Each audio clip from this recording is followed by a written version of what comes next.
speaking of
Yeah.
As previously, friends, we reassembled in Western, and after a brief divination ritual from our wizard, our archmage, and some healing from friendly druids, we teleported to the hill giant stronghold of Gundergrunge, where we saw a massive battle happening, and we are currently trying to put a stop to the villain's plan of claiming the arcane battery that we have left inside the chest of Mark I, the construct guardian of our Arcana Vault home.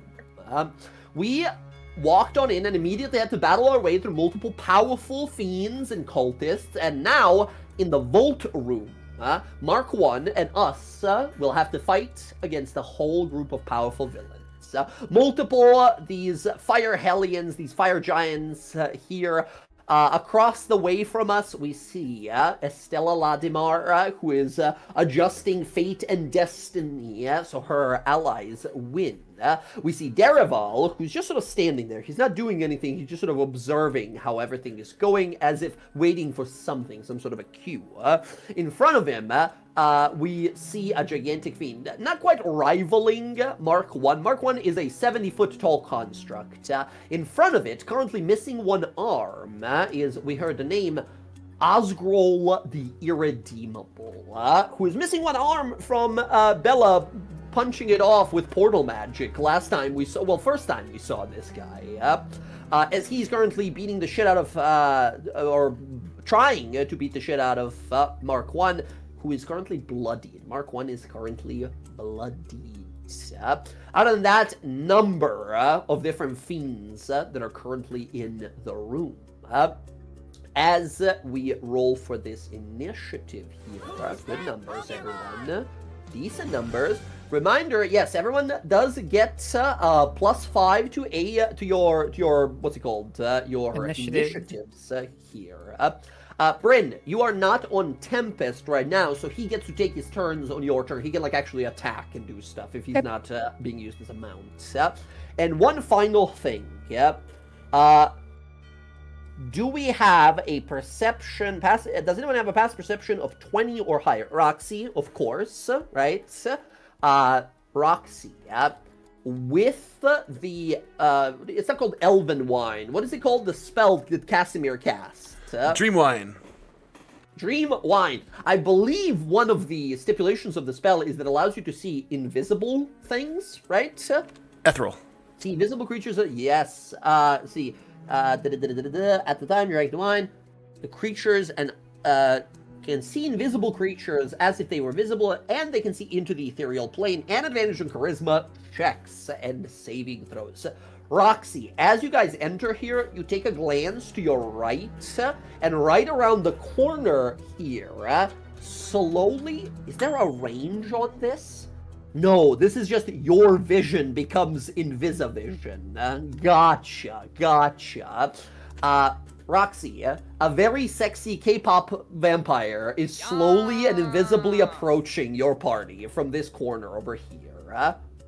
She would use the telepathic bond and let them know that he's behind us. Understood. Once again, where's the art for this guy? Oh god. Can I go ahead and use a spell now? Woo! That is very good. Where is the art of this guy? I cannot find it. In fact, I do have to reload. My internet is shitting itself as we are talking. Give me one moment. Good rolls, everyone. Okay, friends, this is going to be possibly a long and dangerous combat. There's a lot of powerful creatures and entities in this. So, we'll try to sort of keep it moving here. I'll maybe sometimes even roll any attacks against you in quick succession and stuff like that. So, to keep it easy for everyone to keep things flowing here, try to have in mind what you want to do on that following turn.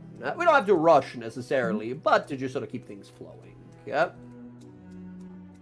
Boom. Boom. Excellent. We're back. As approaching there, I'm going to put him on the map, but currently only with his stealth roll of 20, only Roxy can see. this here fellow, whose name we heard to be Lucien. This man, slowly approaching us.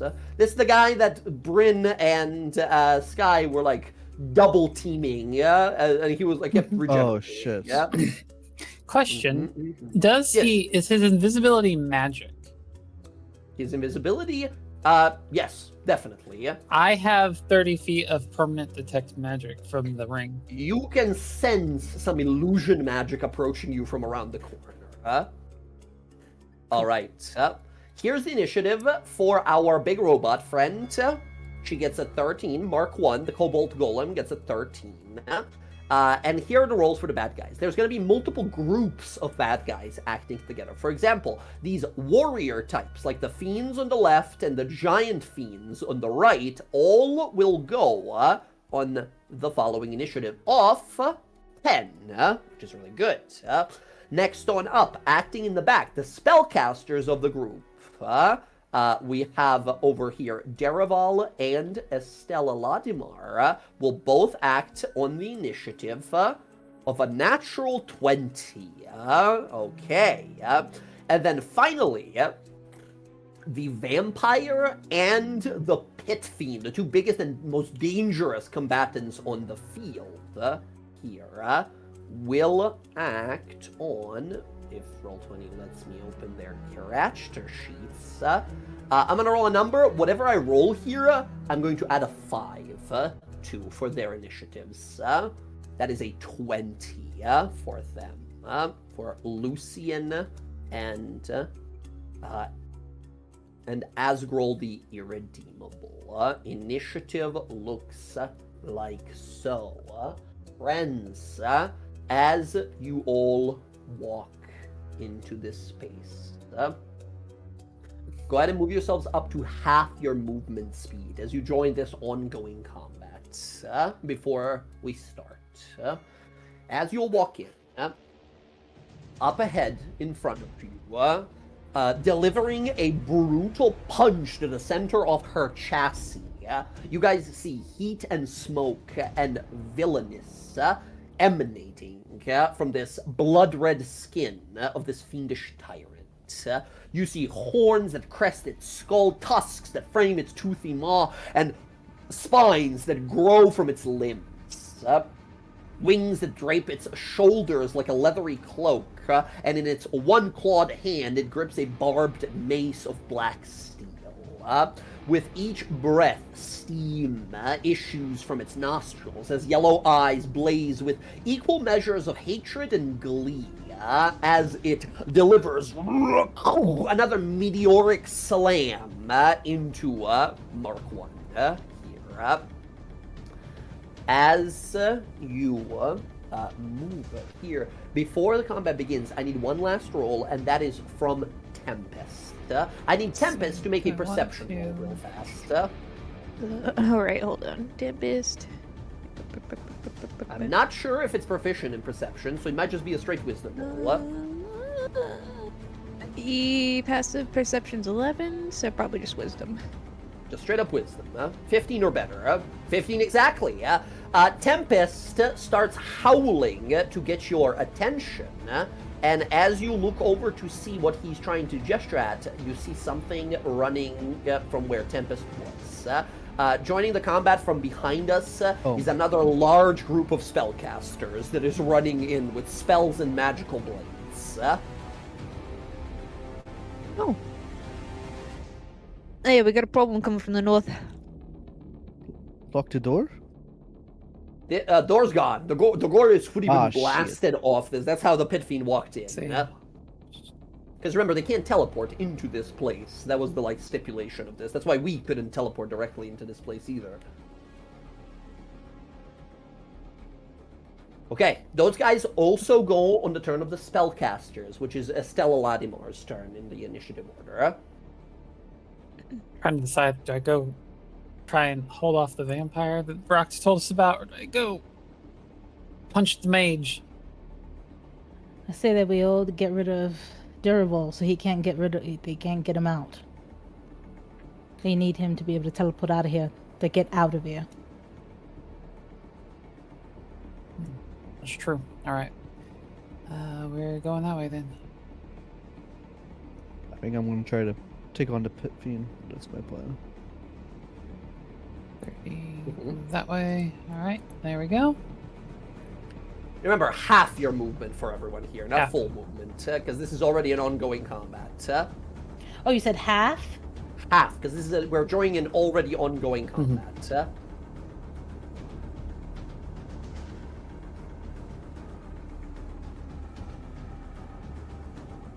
Excellent.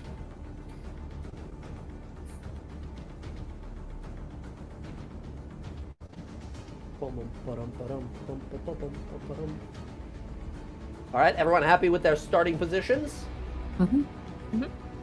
Excellent. Let us begin. As initiative is rolled here, Roxy, you go first. Now, this Pitfiend, is he flying in the air?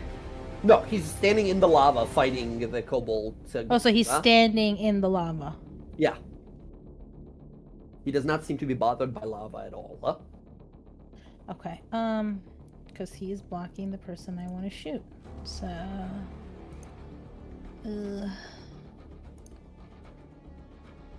I should be able to reach him here.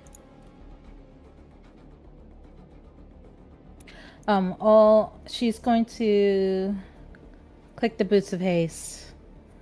Okay. All 3 attacks are going to Durable. Every single one. Excellent. Go right ahead.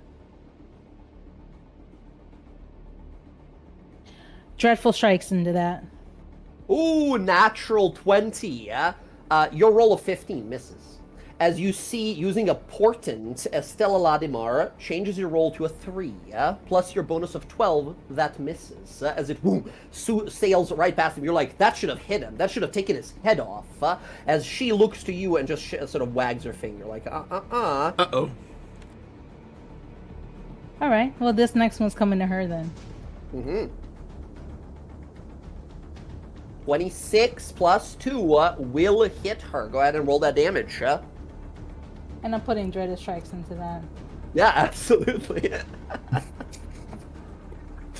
Holy Ooh, hell. nice. 14 plus the 3, 17 plus 34 is 51 points of damage.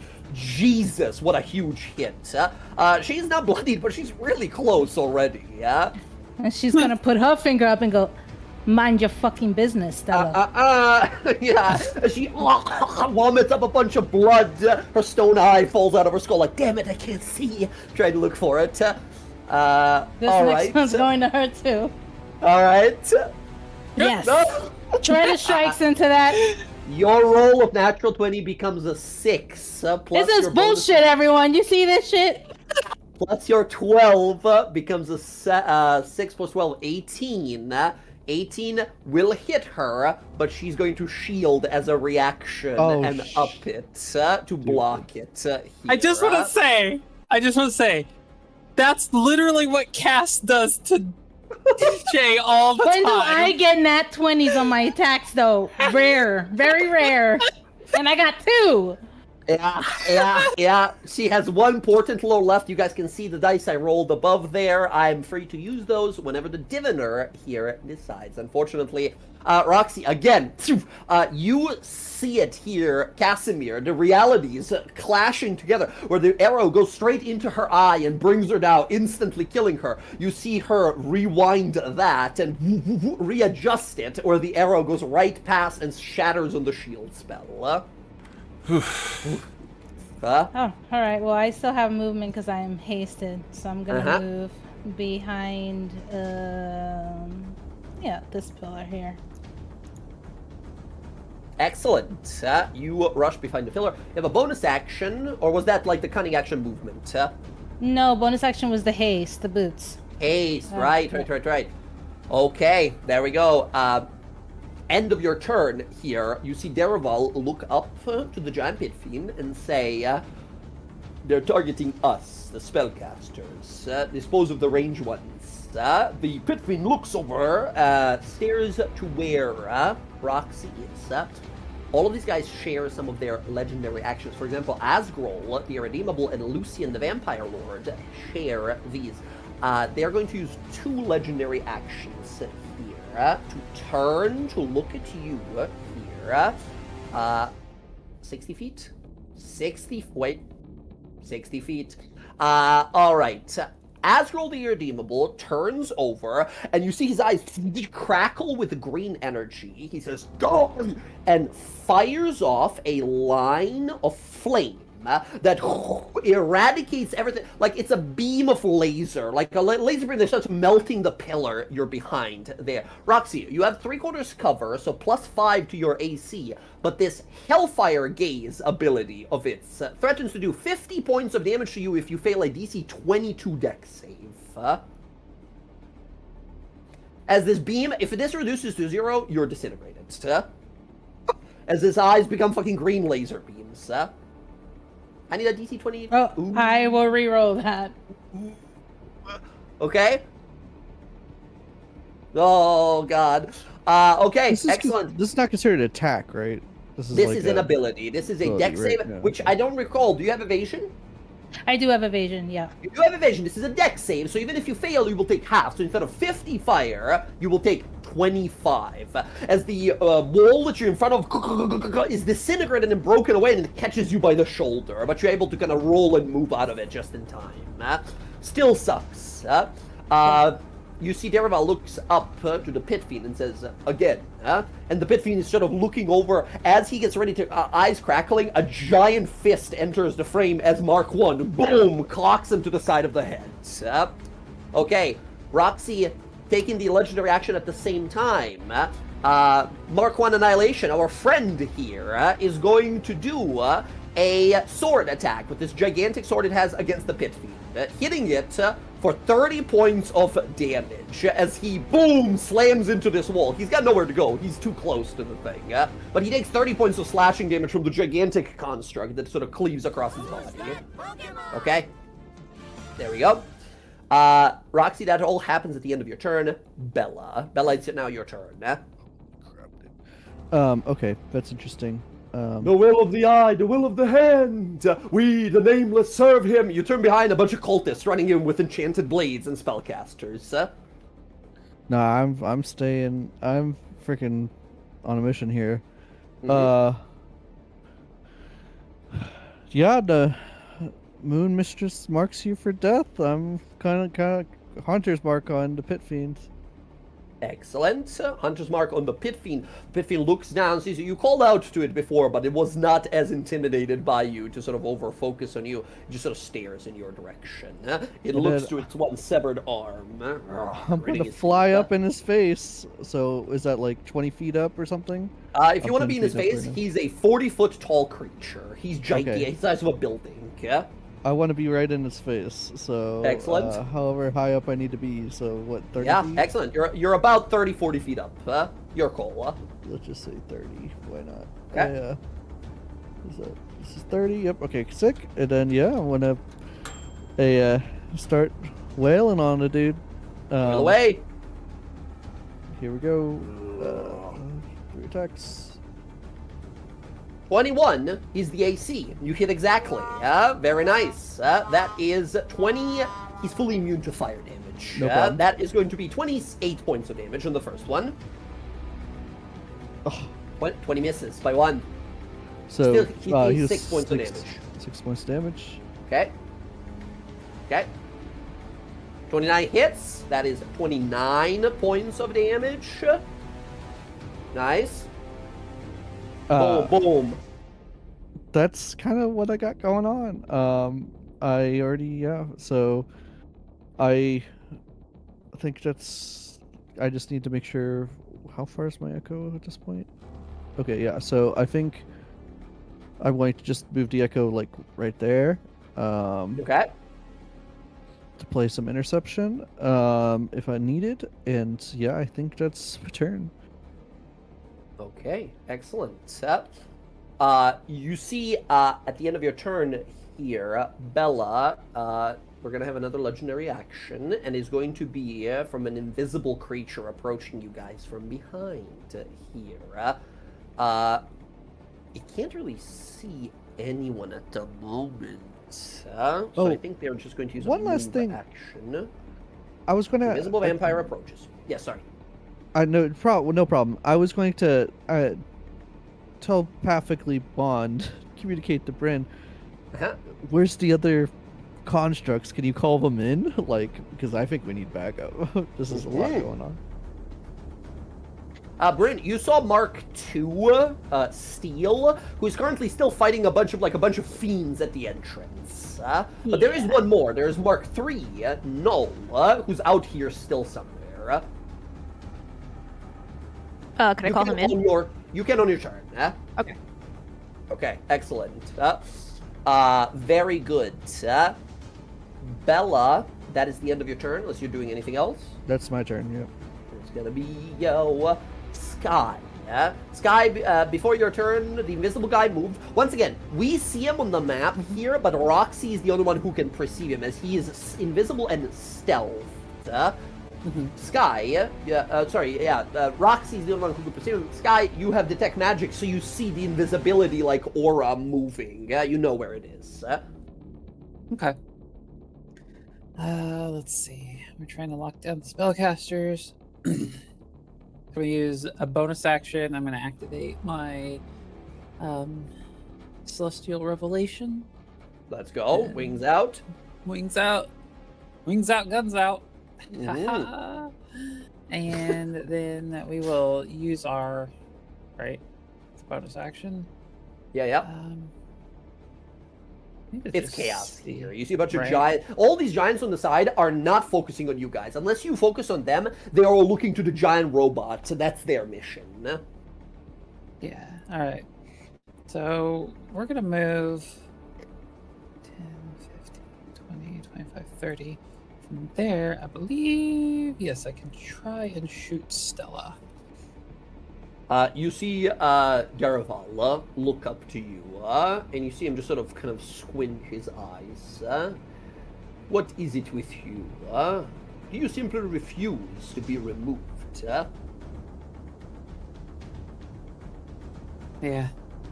Or maybe you just fucking suck at what you're trying to do. All right. Sky, what you got? I'm going to try to shoot Stella. Excellent. With your pistol, 30 feet. That's exactly the range. Let's go. She, keep in mind, has a shield spell on right now. Yeah. We'll see what we can also do. a wizard. 25. 25 is going to hit. Yeah, that'll hit. Perfect. Bam. Okay. 8 piercing, and then that will 8 let piercing. me whoop, teleport to her. Very good. And I don't have a bonus action to attack, but I can still do the teleport. Yes, you I can can. get right in her face. Excellent. And that will You have one more be my attack. turn. Oh yeah, I do. I'll just swing with Nighthawk. Swing. That's only an 18. 18 AC is up to 20 now with the shield spell. Oh, That's wait. going to miss. Hold on. That'll be with advantage because of the Vex from the shot. Because Vex, I was, that's about, right. I was about to say that. Good call. 30, that hits. Go ahead and roll that. Alright, so we will hit her. Well, actually, no. She's going to use the last portent she has to make that a 7 plus 12, making it a 17. That will not hit. As you take a shot, teleport to her, go to swing, you see her head begin to lob off her body, and the time reverts slightly, and she manages to move out of the way just in time. Third and final portent gone. That's clever. As she grabs for her neck. This guy like ratchets back another round. I bet you ain't got any more of those left. Where the hell is my eye, you bitch? Well, And you're a diviner. You figure it out. telecast has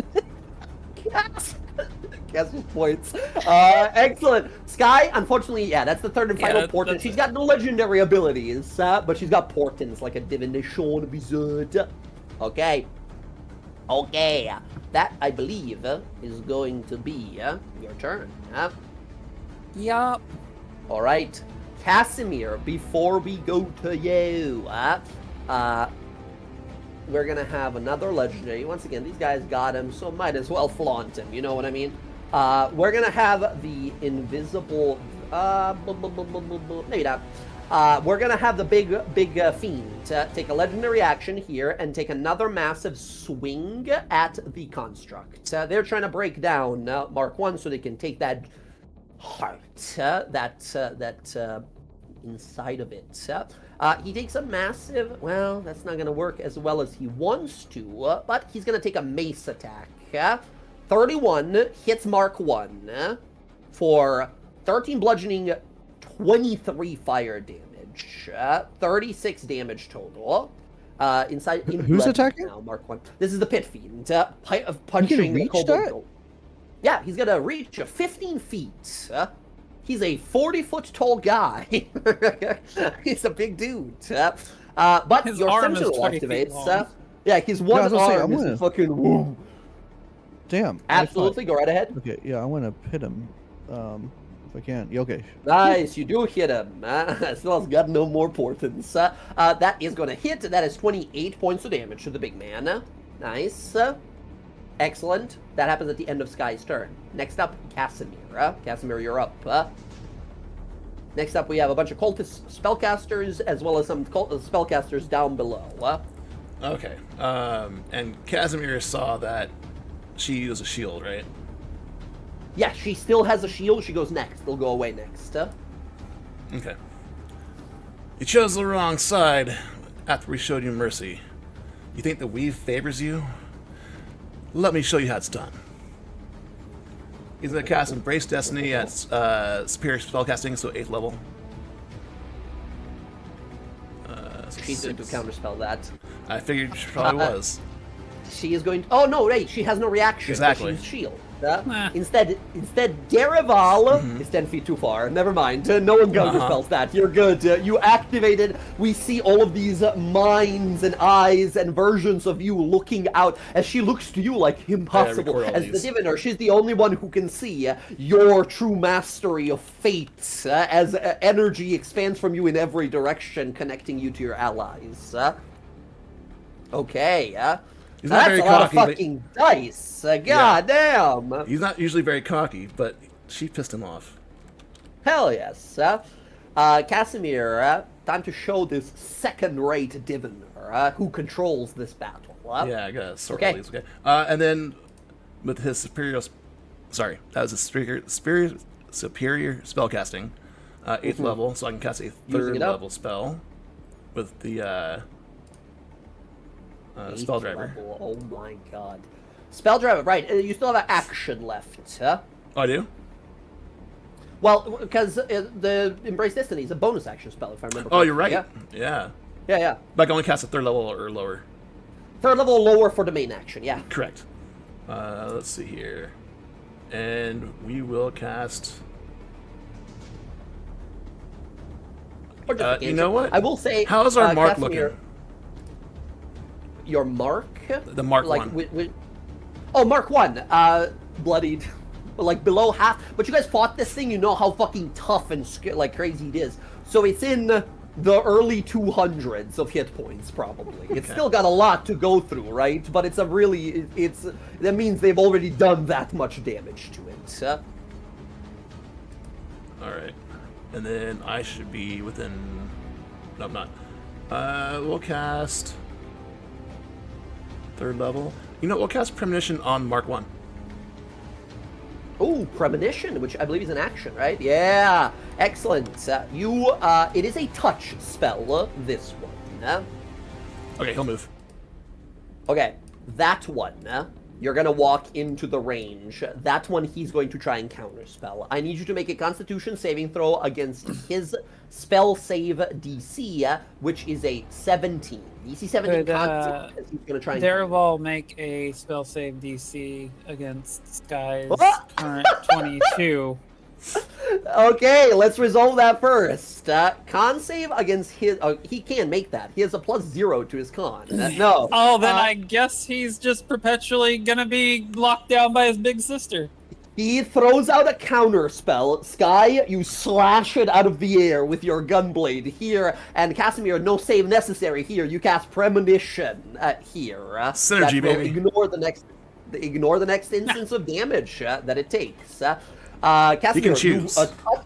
You touch the construct. No, you're gonna have to choose because this is a robot and it doesn't understand how this spell works. Gotcha. Right? It looks down. You feel immediately electric energy arcing off of you here. As you remember, this thing has a very conductive body.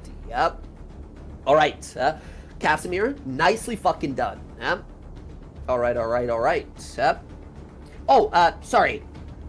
Let's see here, Casimir.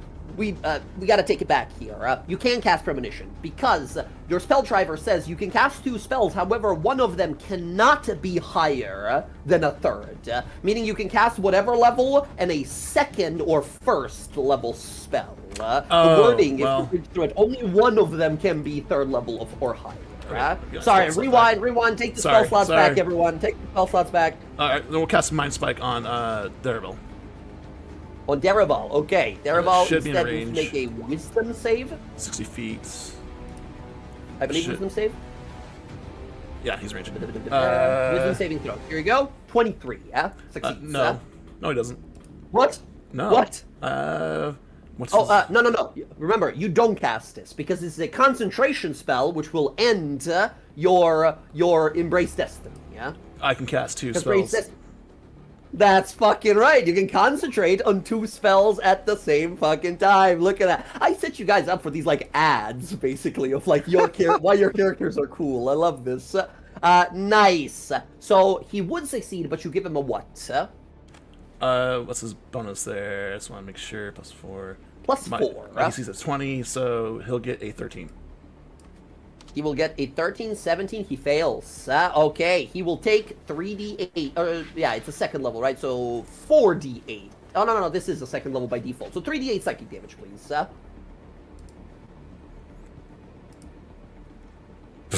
Nice. 9. And what was the ruling like? He can't go invisible or stuff like that, right? I just know where they're at. You always know where they are. Gotcha. And it can't become invisible. Yeah. Got it. Right. Okay, Casimir, that is going to be your turn.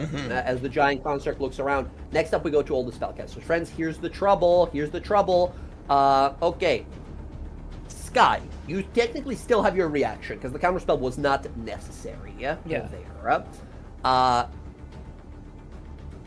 2 of them. Derevil is going to look up to Bella, who is charging at the pit fiend, at Asgral. He looks over to Estella, and Estella nods. Sky, Estella moves away from you. Do you take an opportunity attack? Was a trick. No. Okay. Estella is going to move sideways, and then she's going to blast you with a spell. Estella steps back. You watch as she lifts off the ground. Crackling purplish and pink energy gathers. And she's going to hit you here with a Psychic Lance spell. That is not correct. Her DC is 17. I need you to give me an Intelligence saving throw of 17, or you will become stunned and incapacitated. Let's see here. Gonna have some faith. I got a buddy in the background. I got a 13. 13 is not going to do it here. Sky, that will be 28. You need a 17, right? You need a 17 to succeed. She rolled a 14. With a +6 bonus. She rolled a 14 + 6. Sky, that is a success. Half of that, 14 points of psychic damage. They don't know you guys. They don't know what you guys can do, right? She tries to hold you down. Derevil is then going to cast the spell on Irabellis. Can't have you incapacitated, Sky. Absolutely not, right? Thank you. Derevil is going to look up and same DC 17. Subtle Bella, spell, counterspell on Derevil. subtle spell, counterspell. He, we determined, cannot make the saving throw, right? It is impossible for him. As he attempted to cast Banishment on Bella here to get her out of here. As both of you, boom, boom, boom, boom, stopping them on each side here. He is then going to just sort of move around this way and stand in the corner there. That's them, but that's not all the spellcasters. Next up, we have all these guys up here. They are all start dashing. We have one dash into the room. They can't get past the wolf at the moment, so they're all charging towards Tempest. They all gather in this, except the two at the back are just going to cast some spells. Let's see here. The cult fanatics are each going to... oh no, they can't even. They do not have... they cast Hold Person on Tempest. He's not a guy. He's a celestial. Oh, but this is what they will do. They point to Tempest, the two in the back, and on a DC 12, 2 wisdom saves from Tempest as both of them cast Command to tell him to move out of the way as they try to command your mount. Bryn, I need 2 wisdom saves from Tempest, unless you want me to roll for those. Hold on. Remember, he gets your bonus, your aura bonus. It was wisdom? Wisdom saves, yes. Unfortunately, he fails the first one. He is commanded to flee, to run away from these spellcasters up north. The other one sees you, Bryn, is going to cast the same wisdom save spell on you. DC is 12. Can you fail a DC 12 wisdom save? I don't know. But they're going to command you to grovel. Yeah, hold on. My character sheet decided to vanish. DC 12. Here it is. Also, you're concentrating on something, but I don't remember what. You have the little concentration. It was protection for good and evil for Casimir. Right, which still should be on. That should last 10 minutes. It's actually, funny enough, not been 10 minutes yet. It's been like 5. And I need 2 of those? You can't fail. You have a plus 11. It's a DC 12. This is bullying. Alright, excellent. They all try. Nothing happens. The last guy is going to move 30 feet like so. This actual spellcaster, this actual higher level spellcaster, he is going to look down and over into that room. No, that's not gonna fucking happen. Alright. They are going to instead cast... Oh, this might not be great. They are going to cast on you as well here, Bryn, a Phantasmal Killer spell. I need you to make a wisdom saving throw, or you become frightened for the duration. No. No. Also, I think you're straight up immune to the frightened condition, being this level paladin. Yeah, or have courage, yeah. Okay. Nothing. This spell is ass. Nothing happens if you succeed. Alright, got it. He tries to invade your mind. Primordial fear of the god of secrets. Behold his knowledge! Accursed knowledge! He beams a bunch of knowledge into your mind. You might be a powerful paladin, but you started as a scholar. You know a lot of this stuff already. It does not affect you whatsoever, this frightening amount of knowledge. Okay, there we go. That's all happens to them. Next we have the big scary guys. Me first. What? That's impossible! All anti-heroic action. Let's go. Right at Stella, because she's right below me. Stella's like there. She no longer has a... Oh, no, it's been her turn, so she has a reaction again. Okay.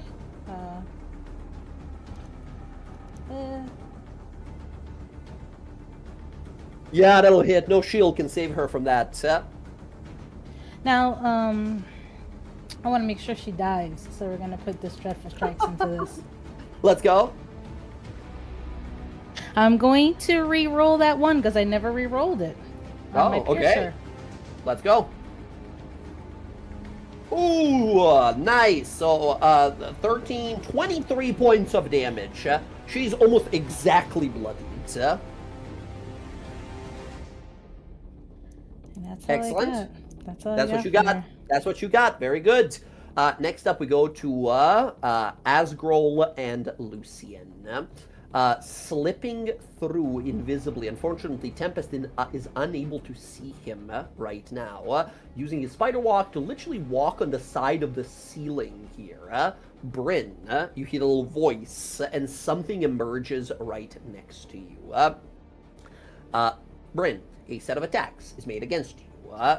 3 attacks, and then they get to use their special ability. Okay.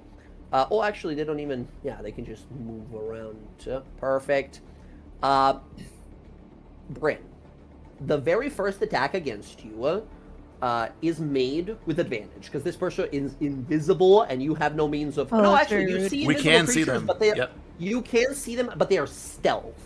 Because of all things that this dangerous vampire is, they're also a rogue. So they took the hide action, which now they're stealth from you, so you can't see them at the moment. But after Bryn, the first attack, we can see, right? After the first attack, their invisibility will disappear. Okay. It's just that you see invisible things, but they're also stealth, which helps them be unseen. They're like sticking to the walls and stuff like that. Bryn, with advantage, 21. I think Nope. that misses. A hand comes around as we see a shadow emerging. This vampire tries to grab you by the shoulder as its mouth opens, unclenches the jaw, massive vampire teeth about to drop in. You grab him by the arm and sort of sumo throw him over yourself as he ends up on the other side, failing his little sneak attack. Nice. He appears from invisibility, enraged, then says, very well, let's have a rematch. They are going to make 2 great sword attacks against you. This massive great sword that they're swinging around quickly. 1 attack, 21 misses. 2 attack, 30. That's gonna hit.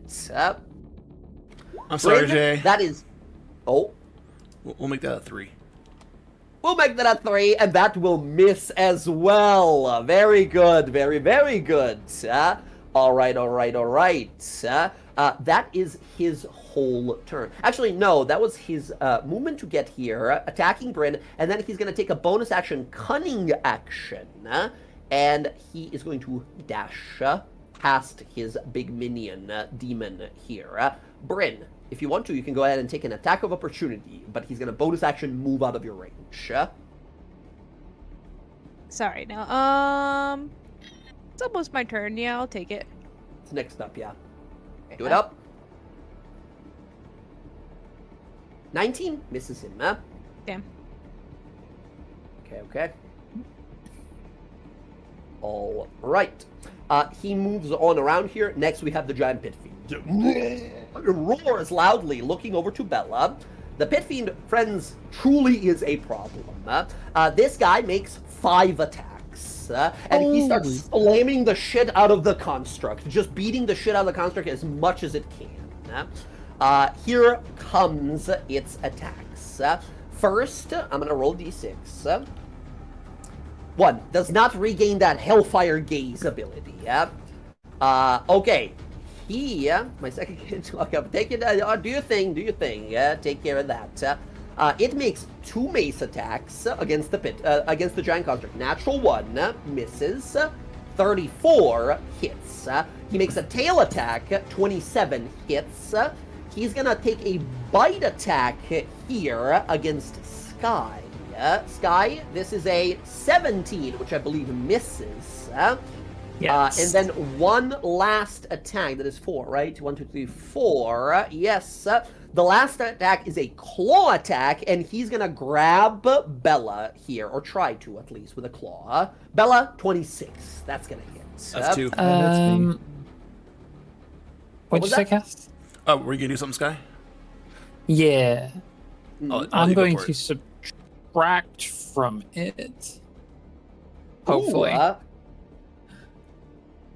Boon of Fate, minus a d10 to which one? The claw that's going for Bella or the punch that is going for... You can see that the claw is coming in and he's sort of grabbing with it. And it might have some grappling I feature. don't want him to throw Bella into the lava. Just you knew what I was going to do. You saw the fucking... you got to look it's forward to only a yourself, 4. it looks like. Minus 4, that's a 22, which I think is Bella's AC. 21. Oh, 21. 21. 21. Nice. That's going to hit. Okay, now we'll Okay. change it. Ooh, 2. A 2. A 2 plus his 15 is a miss. Minus an extra 4 from that as well. Okay, here is the resolution of all these attacks. First of all, against the golem here, against Mark 1, we have 41 damage, the tail that hit it for 20 damage, and then the other attacks missed. So that's 61 points of damage. He'll take the premonition on the first one. Premonition on the first one, so just the 20 points of damage to it. Boom.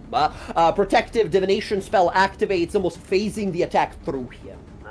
As the big demon just roars loudly. I'm going to Okay. take my second sentinel attack. Absolutely, go right ahead. We gotta keep chipping this guy down. 6 damage. 16 is, 6 points of damage. Okay, very good. Excellent. Bam, 6 damage. That's the 2 big scary guys. Bryn, we now go to you. Bryn, first thing you can first thing that happens is Tempest is going to run. Tempest runs directly from these guys. All 4 of them take opportunity attacks against Tempest as he's forced to flee. 1, 2, 3, 4. 3 hits. Tempest will take... I think he's gone. I think he's gone from the opportunity attacks immediately. That's 12 and 16 and... 11, 16, 11. So he takes 38 points of damage. He's gone. He's commanded to flee.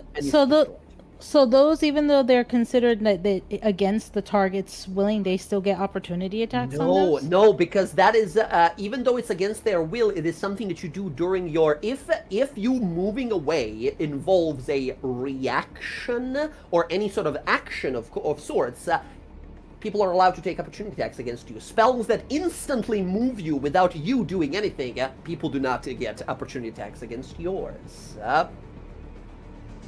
Little lesson and little thing about D&D. Unfortunately, Tempest is destroyed. Bryn, it is your turn. All right, I'm gonna hit the guy in front of me. Oh, additionally, Bryn, if you wanted to call in Mark 3, you can. Oh, yes, I'm gonna call in Mark 3. You call in assistance here, and you guys hear a pounding sound, and from the top left here of the battlefield, just outside the room, we see a gigantic fiend walk into the battle as well here. You see this guy, but he turns around, this waves of energy that hit it, it falls to the ground, and you watch it be absorbed into nothing, as if like banished away and destroyed, as stepping in and turning to look, as you see all these cultists grab for their chests and their heads and their eyes, as if having some immediate, like, massive headache. You see the third and final guardian here, Mark 3, Null, or also known as Nullification. As he looks over to all of these spellcasters over, we never fought this guy because we never explored that part of the dungeon, but under our employ, this golem looks over and shoots a gigantic, let me show you real fast, under our employ, this golem shoots a 60-foot cone of anti-magic, just whoom from it, and all of these spellcasters fall to the ground, grappling onto their chests and eyes and heads here, as he fully stops this guy, as all of these guys outside are gonna stop fighting you guys and turn to fight the golem, because they can't proceed with the golem present there. As it looks over, you hear a voice in your head, Bryn. Mark 3, Nullification, ready for assignment. What do you command it to do? Do you want it to get over here closer to help with its anti-magic, or do you want it to just fight these guys outside? What do you want it to do? Take care of the guys outside first. Understood. You see its hand rotates around, and it's this like bear trap that he's holding here. One of the cultists runs up towards him, and he wraps this claw thing around his neck. Little pinpricks go into the guy's head, and you see like anti-magical runes activate. As this golem, if everything goes right and a set of rolls is truly tragic for you, this fellow can take away your magic casting almost permanently, as he starts walking towards these guys. Okay, excellent. Bryn, he will be acting on your turn. This was his action this turn, to show up and to sort of disable these guys outside. Your turn, however. Alright, yeah, the guy in front of me. I'm gonna hit him. Big Devilman, he's barely alive. He was pretty fucked up before you came here. 17 misses, however. Okay, take my second attack. 28 totally hits. That is more than enough. First one bites the dust. You leap up, he blocks with a shield. You spin through and carve the side of the head and the shoulder as the body, boom, hits the floor. Alright, cool. I'm gonna... Alright. You see the vampire guy there. Come on. Wait, no, I'm going come towards back. this other guy. Come back, Yeah, I'm as you going run towards right the other past guy. him. Fuck Fight me. that. Alright, you rush up to this one, this giant dude roars. That's my Legendary turn. action, Casimir. Oh, that is your turn. That's your 2 attacks and movement and everything. Casimir, let's do a legendary action. What you doing? seeing how the Mark 1 is up next, we're going to do prediction on the Pit Fiend. Prediction on the Pit Fiend, very good. Awesome, awesome, awesome. Pit Fiend will get some extra damage against him. That was Bryn's turn. That was your legendary. At the end of Bryn's turn, we're going to have some of the bad guys take legendary actions as well. Lucien, the vampire, is going to approach Bryn over here. The Pit Fiend is going to take... No, not Pit Fiend, sorry. Pit Fiend is going to take one as well here, and he is going to try and... he's going to look down to Sky. Sky, he's going to try and grab for you here with a claw attack against you. Sky, that's a 19, which I believe Negative. Okay, very good. Bryn, that'll happen at the end of your turn. The Kobold Golem spins the giant glaive around and starts cleaving into Asgrul here. He's going to make 3 attacks with its sword. 1 hits, 2 hits, 3 hits. 3 hits against the Pit Fiend. Casimir, go ahead and add that d4s, but he's going to do 32, 32, and then 40 points of slashing damage as it these massive impacts against that, doing a total of 104 points of damage to the Pit Fiend. And 111 points of damage. Wait, what did damage Very to it? good. The Pit Fiend. The Pit Fiend is getting his ass whooped by the giant robot. Mark 1, okay. Mark 1 did 111 points of damage with your prediction here to the Pit Fiend. The Pit Fiend is starting to look towards bloodied, but not really close anywhere yet. Okay, that's the Kobold Golem's whole turn. That's Mark 1. We go to all of the minions here. All of the minions, the big ones, are going to leap into the lava and walk across the bridge here and fight the Golem. These big guys... get to make their 2 Morning Stars attacks each. 4 attacks against our Golem. Hit, hit, hit, miss. 3 hit him. Damage against our Construct from 3 attacks. Oh god, that's so much damage. 16 and 17 and 5 and 22 and 7. Golem takes 86 points of damage. Golem is no longer in triple digits. Okay, that is them beating on him for a while. After they're done, the guys on the other side are all going to leap across with their strength as well, 40 feet of movement. Casimir, this one is going to get behind you here. This one is going to leap, falls into lava, and then climbs outside because they're fiends. They're immune to fire damage. They're higher level tiers. And with 40, Sky, this one is going to close distance with you here. Casimir, with their long-reaching pike weapons, they are going to attack you each twice. 4 attacks against Casimir. Natural 1, 24. Natural 1, 18. I think 18 is going to hit. Yeah, we'll drop the Mind Spike and cast Shield. You don't need to drop the Mind Spike. Shield is not a Oh, right, because you can't cast other spells, right? Casimir, Derival is going to try and counterspell your shield here. I need you to make a Constitution saving throw. Okay, can you do the Sky there? Oh, the Sky's not out of range. Okay, never mind. Oh, no, never mind. You are 65 feet away. He's 5 feet too far. You are fine. Shield goes up, but a 24, I believe, still hits. Right. Can I Silvery Barbs that one? Yes, you absolutely can. Infernal Pike reroll is... a 15, which misses. Nice. Okay, so mind spell is gone. Silver Barbs activates. Who is it going to? Advantage? Roxanne. Roxy, you get... it needs to be within 60 feet, and I think... Oh. Roxy's exactly 60. We're good. Excellent. Teamwork, baby. Trying to stay in the center of it all. Yeah. Okay, Sky, against you, this person is going to try and grapple you and jump into lava with you. I need you to make acrobatics or athletics roll. Versus, are they setting it? A 19 plus 7 for 26 total. Oof. That's 19. She's not going into the lava. That's a 1. That's a 1 on them, which with their plus 7, 18 beats it. Sky, they have 2 of these attempts. They are going to try one more time, but they won't be able to instead throw you into the lava this turn. 19 to beat this time. 27. 27. There we go. Boom, boom, boom, boom. Slap fight, right? As you're like knocking their hand away each time. One time they grab for you and they have to let go as you push up the gun barrel under their chin, and they have to let go as you fire off into the ceiling. Yeah, almost blowing their head off. That is all of the devil soldiers. Roxy, before we go to your turn, the big pit fiend is going to make a claw attack. Oh no, sorry. The vampire is going to take this one instead. Bryn, this fellow is going to try and grab you with an unarmed strike. 19, that is going to miss Bryn. Oh my god. Negative. Stay back, fight me. Where are you going? You want to fight me, yeah? You do not want to fight him. Okay, that's them. We go to Roxy. I want to take my heroic action real quick. And just Your take a heroic swing at him. action, go right ahead. Take that Swing at swing, the but pit fiend. pick pit fiend swing. Go ahead.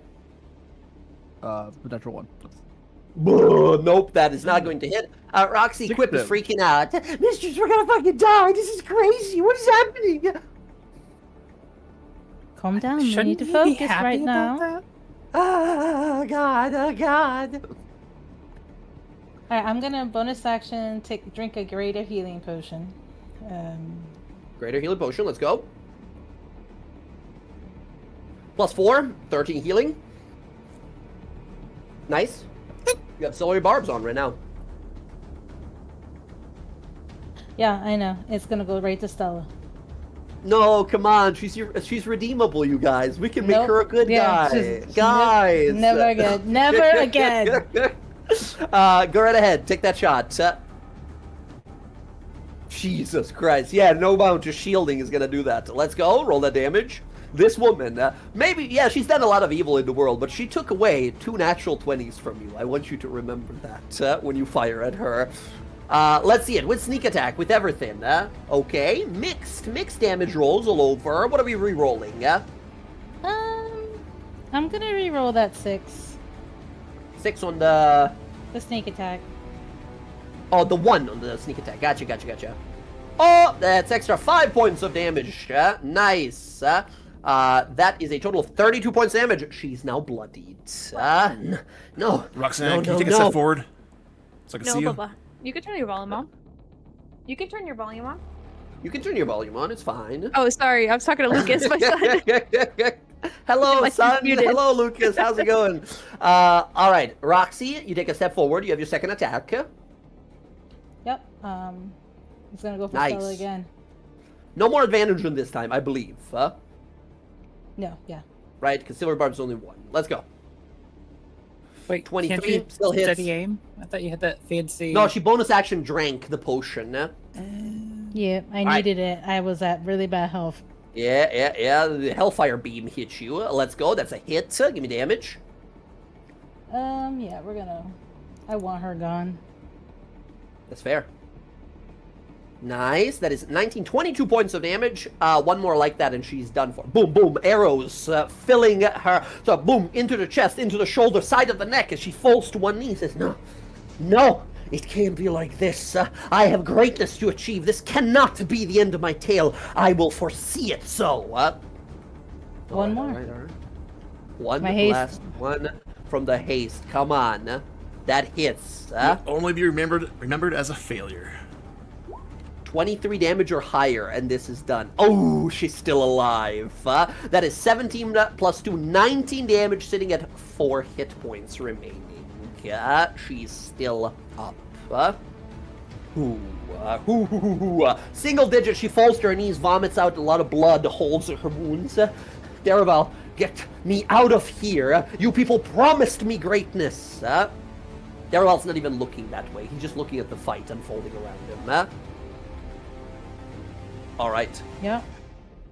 Roxy, I believe that's your turn. Yeah, it's my turn, but right after Bella, I'm gonna shoot her again. Excellent. Bella, we go to your turn. Well, before we do, the Pit Fiend is going to try and dip you into lava. He tries to claw you as a legendary action. It's a 22 against you, Bella. Bella, that's going to hit. Yeah, that hits Bella, me. you That's will a take 1. 20... That's a 1! A fist comes down, and you see it. You foresee it, Casimir. It grabs Bella. Bella's an incredibly powerful warrior. Grabs her, misses, grabs her by the leg, and just dips her into lava. Drags Bella across the flow of lava here, as you revert reality here, and that's a miss. Oh my goodness. I hope This Stella casting can of cast all this. Catch all this. This casting of this Embrace Destiny spell has been the most effective the spell has ever been for us. My god. Bella, it's your fucking turn. Big Okay. motherfucker, right in front of you. I'm going to move. I want to like move here and get on the ground, so I can, or well, like at least 5 feet on the air, so I could like Okay. be within. I want to be within reach of Duraval and a pit fiend, basically. Okay? Understood. That way I can take my reaction if needed against either. So I'll Understood. be like 5 feet up. Let's get rid of the 30. Just sort of looks up to you. Nice to finally meet you. He just sort of stares at you and looks up to the pit fiend and says, focus on this one. We will deal with the spellcasters. And the pit fiend turns to look at you. Okay. But the And it all- construct, and the construct is very low. He points over to the fire giant and says, they will take care of it. And yeah, I'll take my swings at this pit fiend. Let's go. The ceremonial Malkahuidal, the Queen's Blade, coming in. Is it It nighttime? is. Oh, at this point, yeah. Remember in Western, we were fucking getting jumped in the middle of the night. This is the same night you got stabbed for 300 damage in your bedroom. Oh, okay. Well, so what? Let me read my thing. I don't even know how much damage is Sunbeam. 68. So that's a lot of damage. Is it more That's a lot damage? of than damage. my swings? If I just So it drop a depends, right? If Sunbeam you on hit there, multiple people, the funny thing about Sunbeam is fiends and undead have disadvantage against it. And if you fail, you not only take damage, but become blinded as well. Can I drop a Sunbeam on Duraval in this guy? You could. Blinding a spellcaster is very powerful. Sure. Let's try it. I've never done it before. So she'll hold the Makuiro up and freaking cast Sunbeam and drop it onto Pit Fiend and Duraval. Let's fucking go! And this is a 60-foot line, by the way. So you can do it like this. I don't know how much movement you got, but if you're I able got to do plenty of this, movement. right? Oh, If you yeah, can do sure. this, you can hit her back there as well. Yeah, I'll do that. I'll do that. Okay. Excellent. The Pit Fiend has one of his attacks that has reach of only 5 feet. And that is its bite attack. It is going to take an opportunity attack against you as a poisonous bite comes your way. That's a 20, which misses. Doesn't hit. Woo, let's go. All right. The Sunbeam from the blade activates. A brilliant pale white light bursts through both Derival, Asgrol, and Estella. Go ahead and roll me that 68 damage. The con saves coming right on in. What is the DC, by the way? It should be I based need on to the look blade. at the. I need to look at the weapon. There it is. It is DC 17. The Pit Fiend cannot fail. It has a bonus of plus 17, right? So by minimum, it succeeds. You realize this thing is a demonic version of you, right? It's just crazy high in con and strength. As he will succeed on that. Derival, however, we know is bad at con.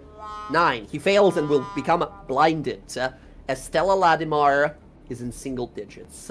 Unless you somehow roll 4 or less on a 6d8, which is impossible, she will survive. Go ahead and roll. That is 16 points of damage. Estella Ladimar reaches her hand out towards Derival, says, no, as the light hits her and fully disintegrates her. Not a single atom is left as the sunbeam washes her away. Derival is blinded in front of you as he holds onto his sort of eyes, onto his face. Nice. At the end of each of their turns, they can reattempt this saving throw, I believe. I do have to check Sunbeam, but I think that's the case. Yeah, I don't have the spell description for me. Not Sunburst, Sunbeam. It goes blam, 68, and has the blinded condition until the start of your next turn, right? And then you can take an action. Again, you have this light blade going. So it's not like a continuous beam of light. People always think it sort of is. It's a burst of light, and then for 1 minute, now that you're concentrating, you can make another line of 60 feet, right? So more so think of it as like a giant laser beam you keep firing as an action every turn. Interesting. All right, So, excellent. but it's not an attack. It would be like my full action, right? Yeah, it is a full action to do. That kind of sucks. Until the spell ends, you can take a magic action to create a new line of radiance. Okay, and then I'm just gonna go right back where I was, so I can be in within range of both. Also, Okay. for the duration, a mote of brilliant radiance shines above you. It sheds bright light for 30 and dim light for additional 30. Yeah, this light is sunlight. This spell definitely works differently than I thought it did, but it's all good. Kind of interesting. Yeah, you think it works kind of like wind tunnel I thought it spell, was where it's constantly Moonbeam. there. I thought it was Moonbeam, but with the sun. Oh, that's what I no, thought. Moonbeam. It was. Yeah, Moonbeam is like you place it on the map and it keeps Exactly. moving around. No, Yeah, this no, is I just thought like a that's what it was. line. Gotcha. Interesting. Yeah, in my head. If you that's what want it to, was we like. can take it back here if you No, were no, confused no. about the spell. Okay, gotcha. It's all good. We'll commit to it. We're learning. All right, all right. And then I'll move the echo to intercept between Cass and this other. Very good. Very, very good. Okay. Bella, I believe that's going to be your turn. That's Pagoo. Okay, there we I'm go. I'm gonna use mine.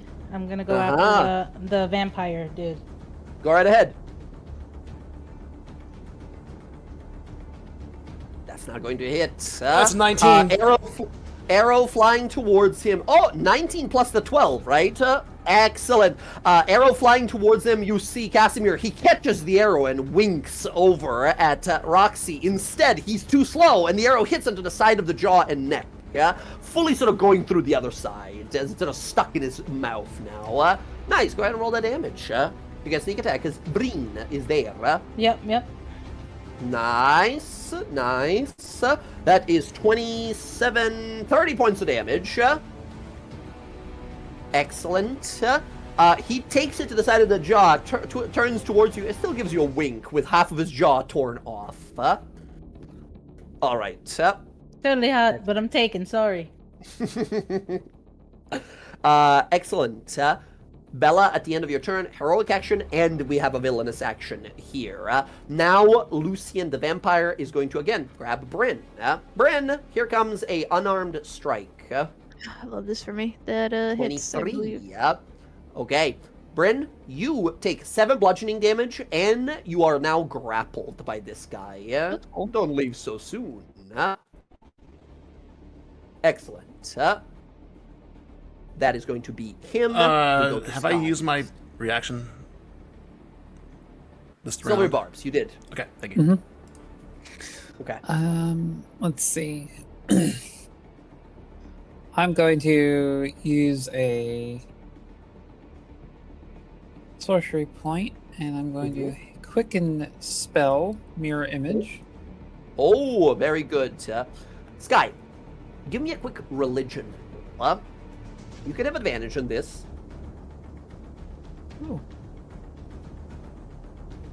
Where's my religion? Oh, goodness. Okay, never mind. Do your What? thing. Do your thing. Hold on. How are you a paladin? And don't do Paladins- shit about religion. Until latest upgrade to 5e, clerics had no fucking clue how religion worked. The skill itself, Be- right? Now it's- paladins are the only ones who don't get it. They get any That's bonus. fucked. Intellect based, and That's I don't- crazy. Clerics now get to add their wisdom modifier to religion rolls. Paladins are people of action, and they got no That's time nuts. for thinking. Okay? You gotta Yeah. justify those acts later. I've got All right. I've got Arathis in my heart, and that's Okay. it. mirror image you cast here. You have 3 copies of yourself. Excellent. The devil warrior next to you is looking around like, where did you go? The pit fiend looks directly at you, not the mirror images, but you. As what you didn't realize with your 1 religion roll is people's like things like pitfiends have true sight. He sees through the illusion and sees which one is you. I'm not worried about the pit fiend. Mm-hmm. I'm within his range. Yeah.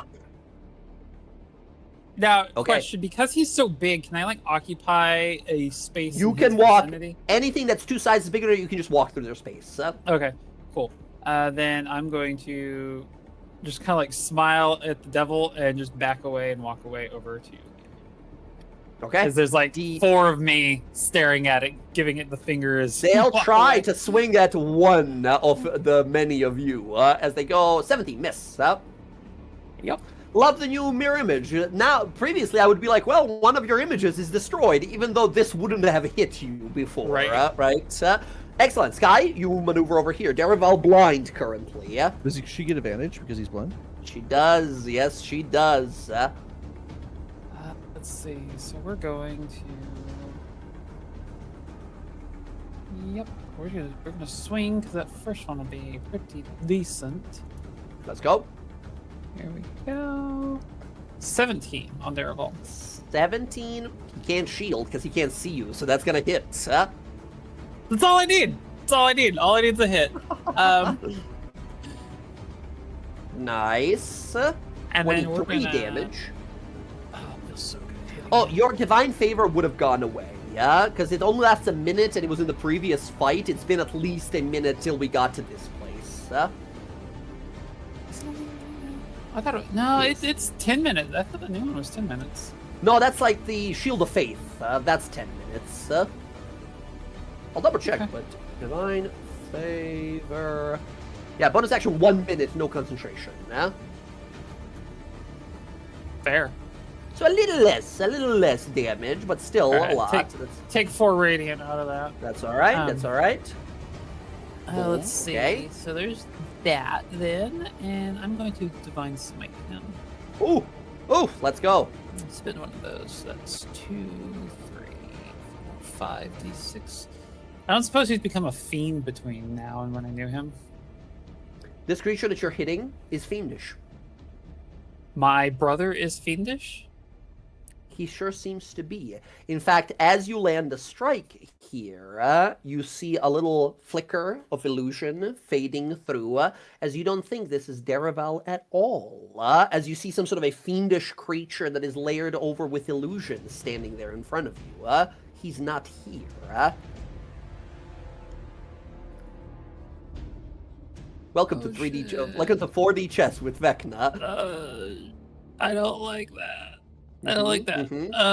I'm lost. I'm trying to find something real quick. Where the fuck did it go?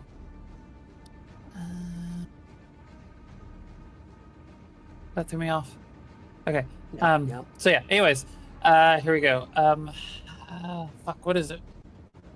Is it 1 extra die if they're fiendish? 1 extra dice, yes. Okay. And is that's just all the time, right? Or is that 1 extra die per level if he's fiendish? Just extra dice on top of whatever you're doing already, yeah? Which, by the way, Okay. as his form flickers, this is a kind of like a maddened, fiendish thing you see beneath, that sort of looks to you and then fades. Okay. Well, he takes 25 On additional radiant. on your one damage. religion, you're like, that's weird, but you have no idea what you just saw. That's excellent. fucking weird. And My God. well, now since it's a fiend, Ooh. we'll push a That's a 4th level smite. Yep. Oh my 4th god. level, plus the and then extra dice, he's- yeah. Yep. And then I will push a hit die, and deal an extra. Because it's radiant, yeah. Extra 2 hit dice. How many do you have Cool. left? Because last time you used a few as well. I have 1 sorcerer left. I don't know because it is a sorcerer thing. I don't know. Can I use my paladin hit dice? No. But still have it be a it's- d6. I will say because of Sky's whole story so far, I will allow you to use the paladin ones as well. In fact, I will allow you to use the paladin ones as if they were sorcerer ones, right? So the other ones they'll just be d6s, but allow you to use them because of your whole story, your arc. Cool. 8 points of damage. He's in single digits after that. All right. Well, I've got a second hit, so here we go. That's a hit. 26. I mean, I don't think there's a way you don't kill him here. Yeah, I'll just. So it'd just be 14 slashing.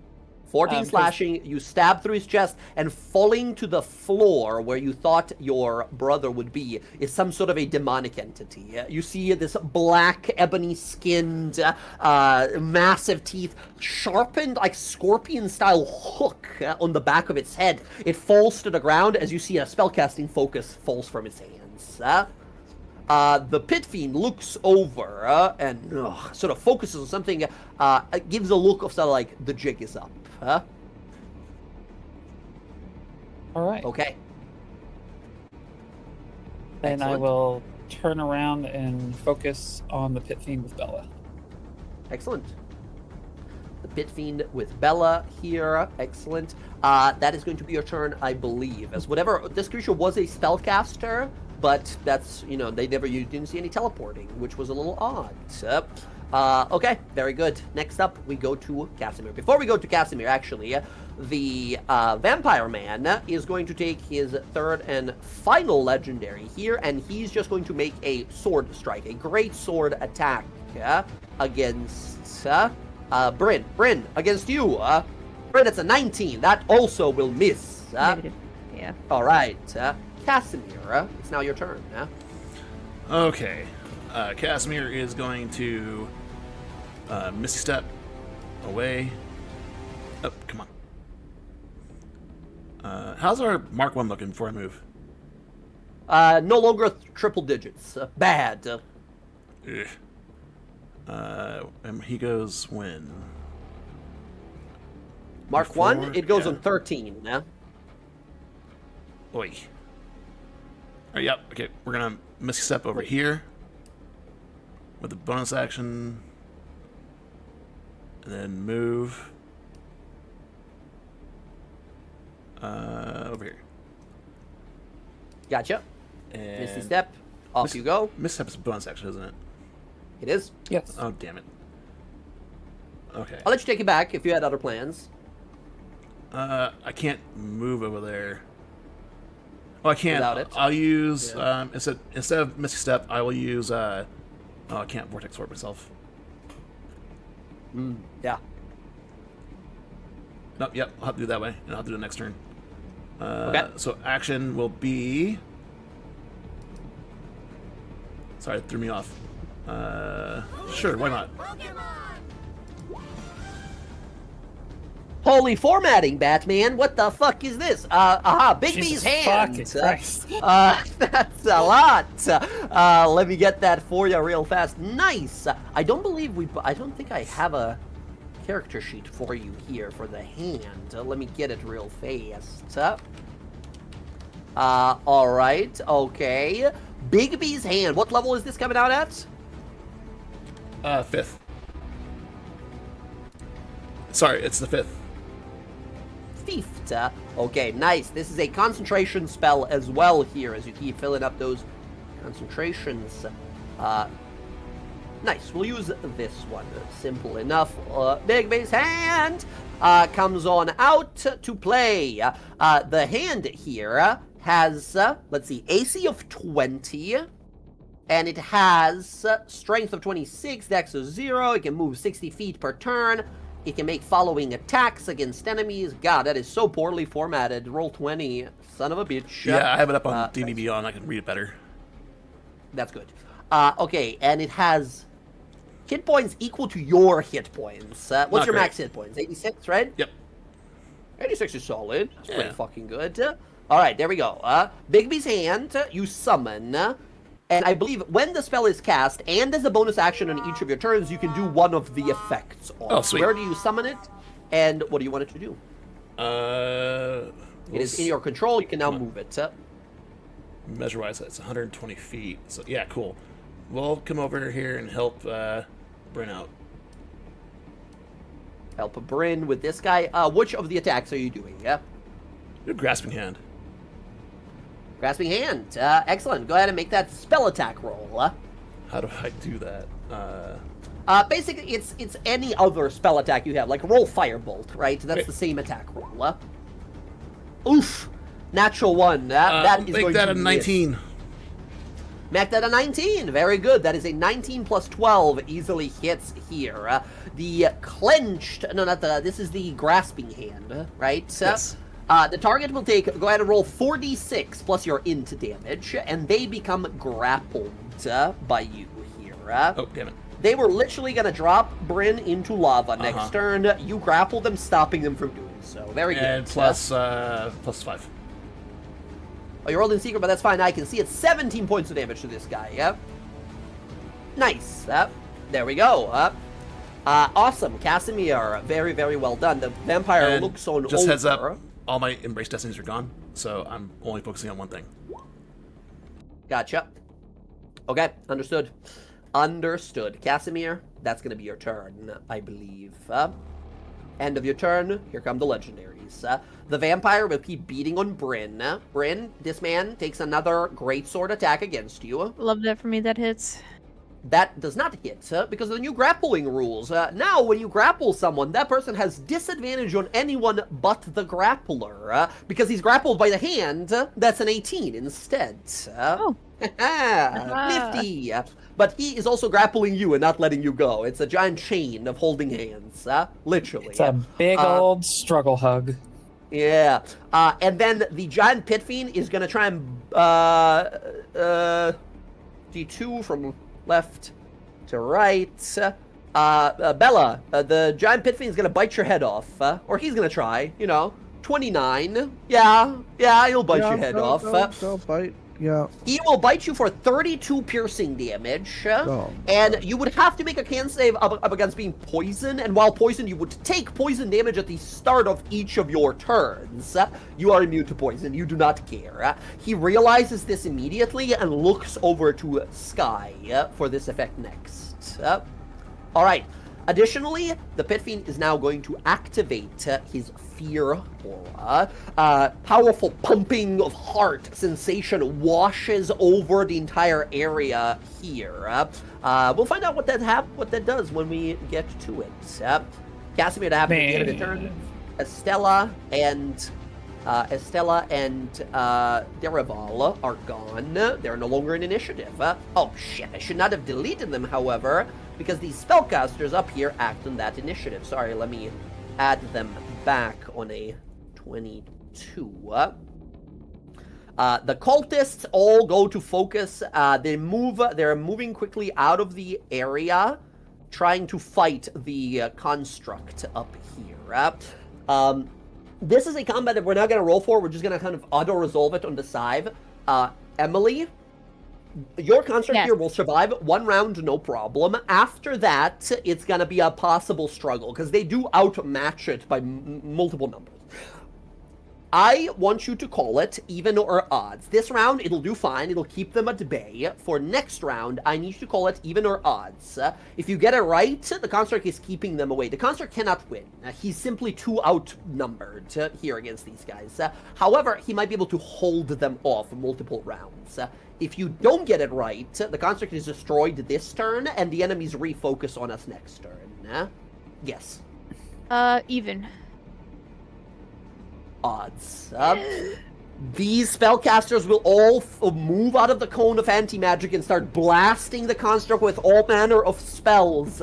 They spend the whole turn doing so, but Mark III nullification is destroyed by the start of next turn.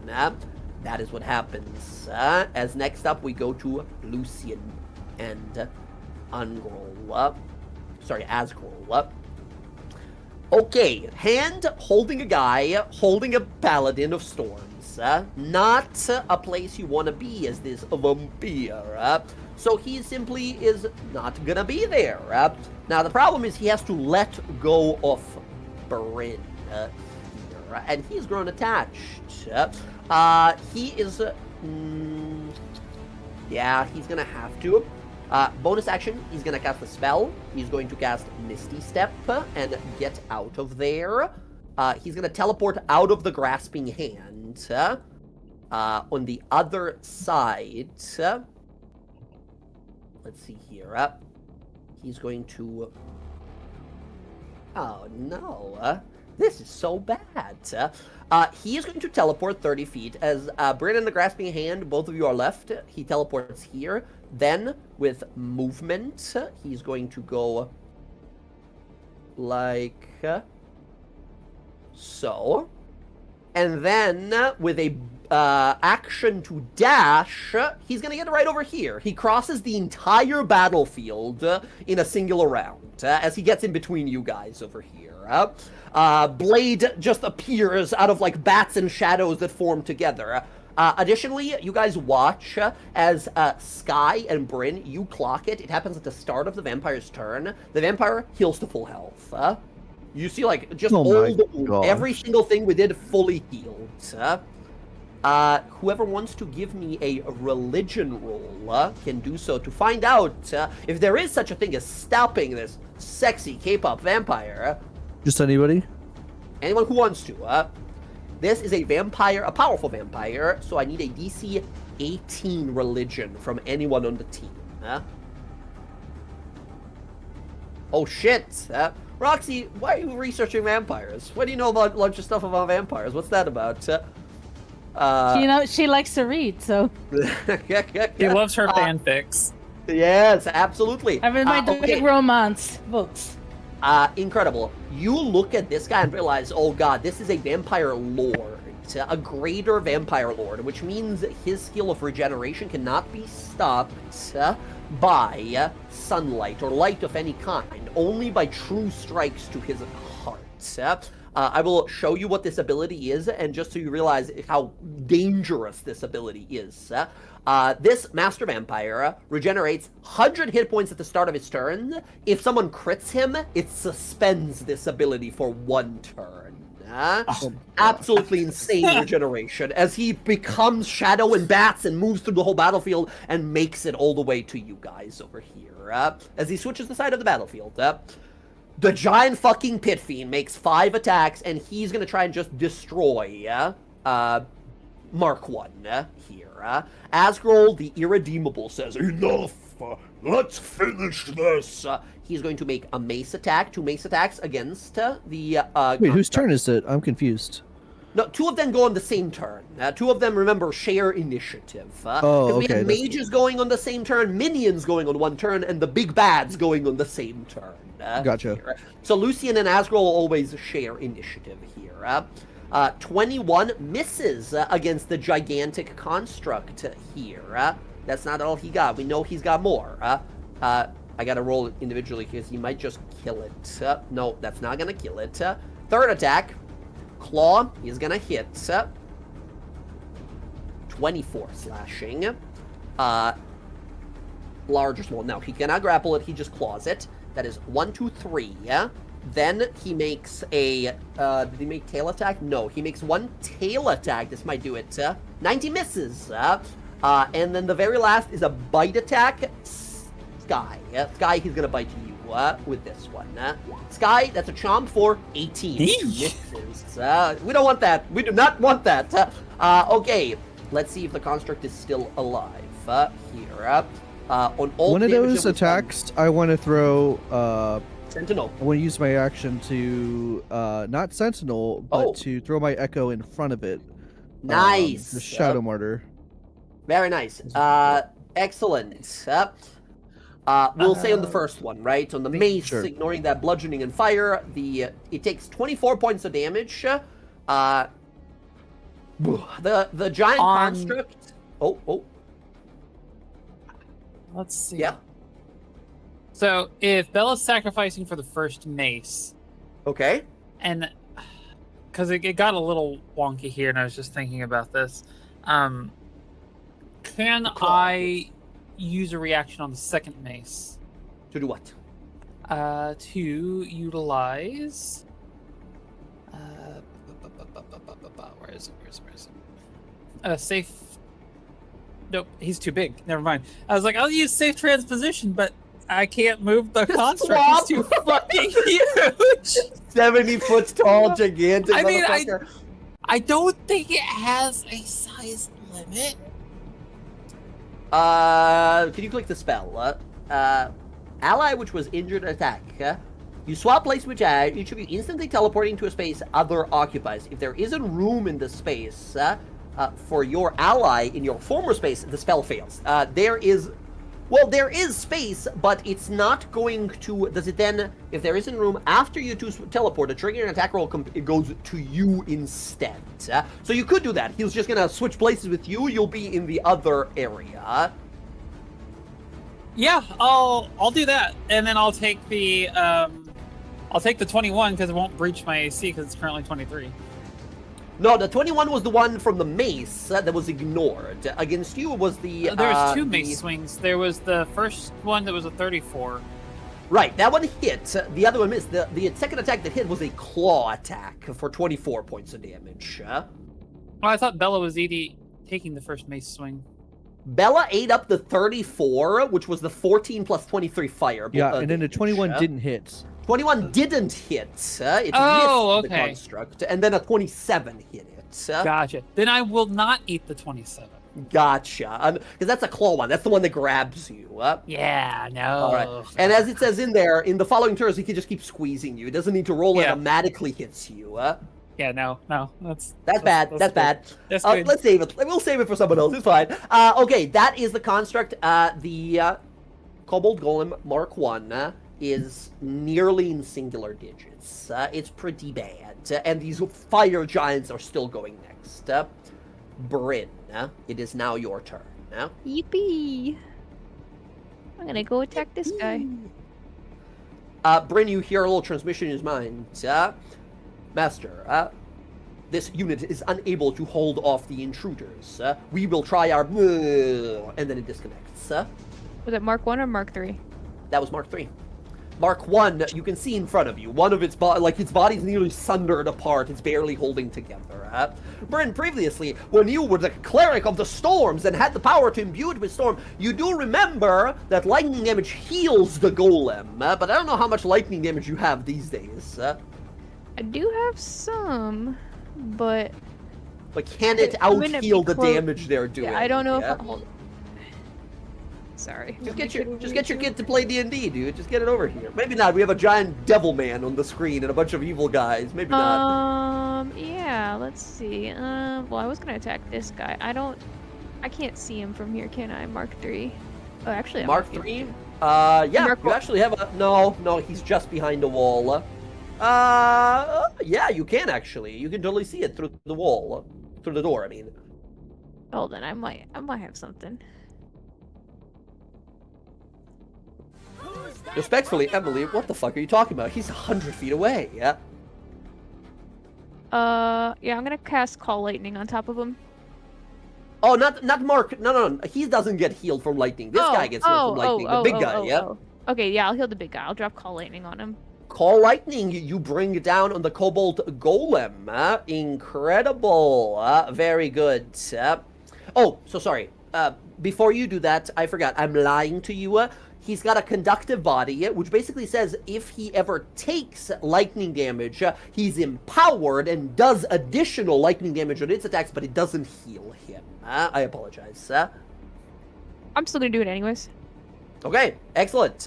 As you strike it, its conductive body, empowering it here, it does 2d10 extra lightning damage, and at the end of its turn, any creature that touches it, until the end of its next turn, anyone that touches it or attacks it will take extra lightning damage. Nice. Whatever spell you were concentrating on before does end, which was, I believe, protection from evil and good, which is unfortunate because a vampire is now right in front of Casimir. Oh, yeah. That's unfortunate. All right. Excellent. That is your action. Anything else? No. No. All right. Fair enough.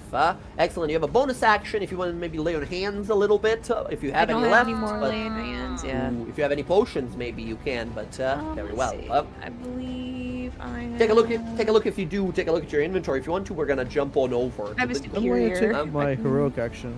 Drink that. Great, What's because the roll for Pitfiend that? is also gonna take his to punch the fucking Kobold Golem. Well, let's see. So what I want to do, so because I can do this, I believe, is I want to throw 8d4 plus 8, Emily. I want to Break free. break free. Yes, I want to throw my javelin of lightning. Lightning! Very nice. Yes, you can, absolutely. Like so. Do you see this line? Yes, So, I do. Here are your so dex that way saves. I Go ahead can- and make that attack roll. I want to empower Annie further. Nice. What- Both of these guys fail their dex saves. Annie will take some lightning damage, which it is immune to, and yes, further sort of empower. what's Very the nice. what's the roll? Remind me. So first of all, you just roll a javelin attack for the guy you're actually attacking. Okay. You have a disadvantage because he's far away.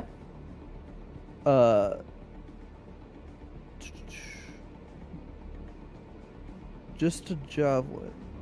Yes. It's a javelin of lightning. It just says that basically you lob it. 23! Nice! That hits and embeds into the guy here. He does 12 damage to him.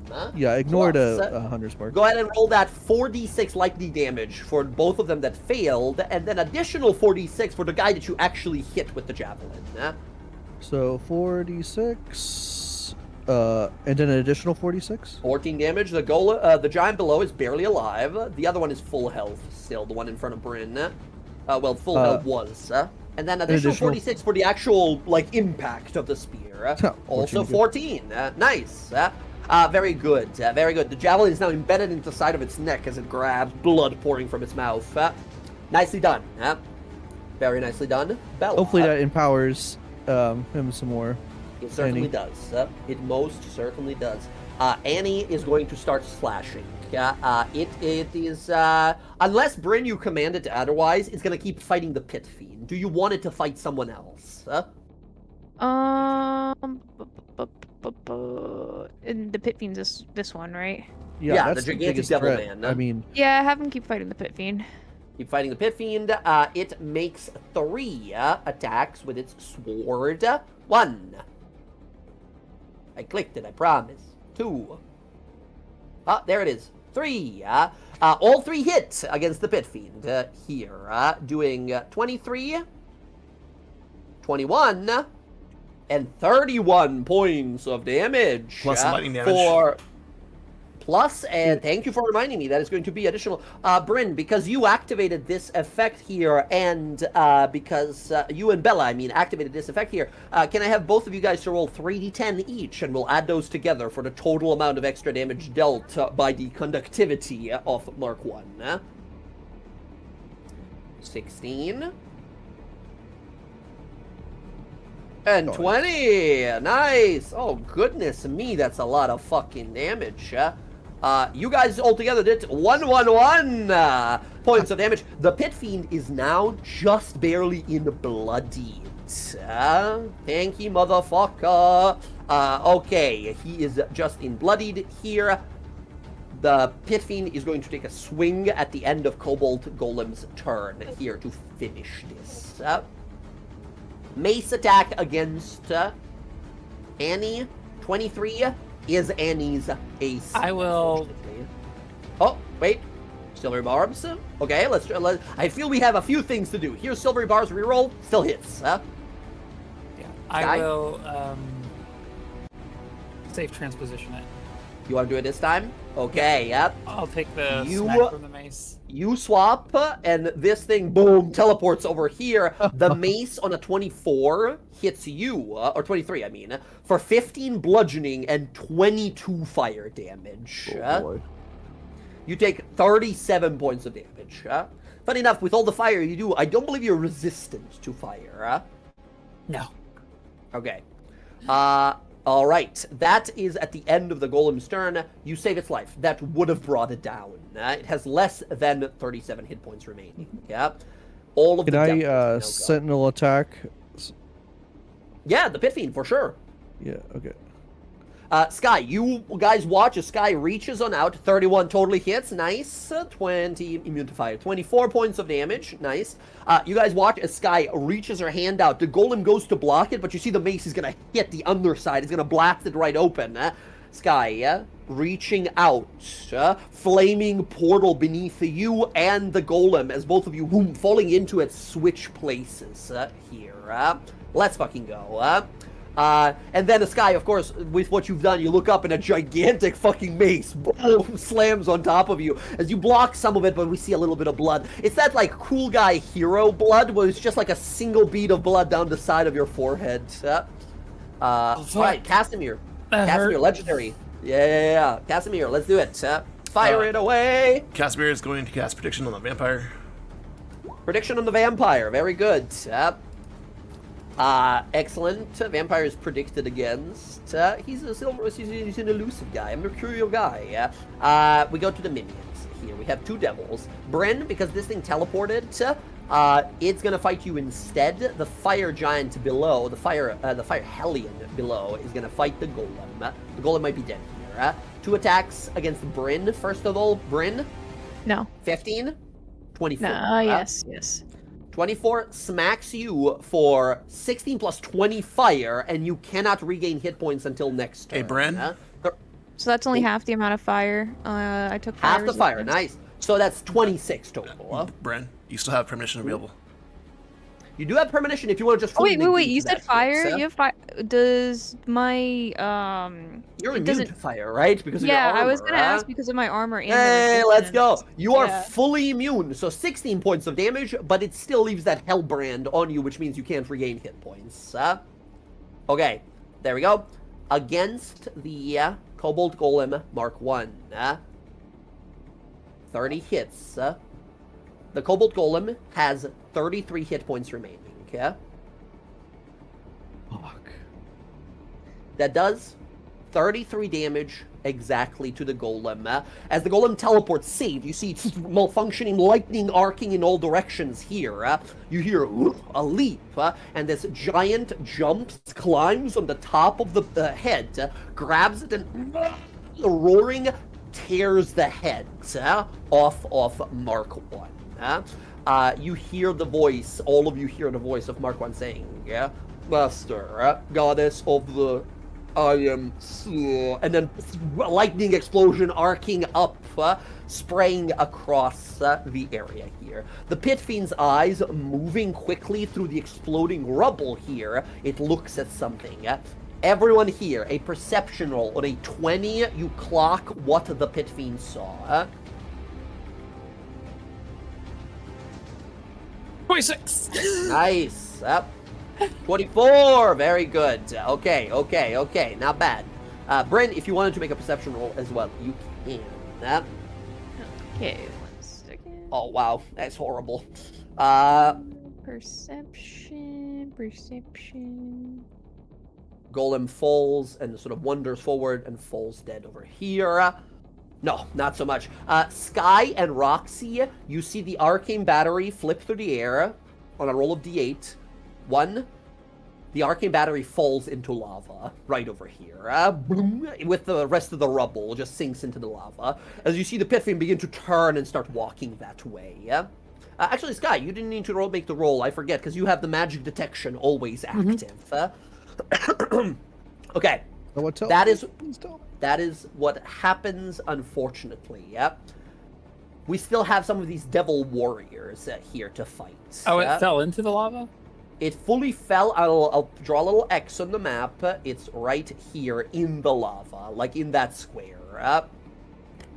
D8 random roll to see where the rubble falls. It ended up falling directly down.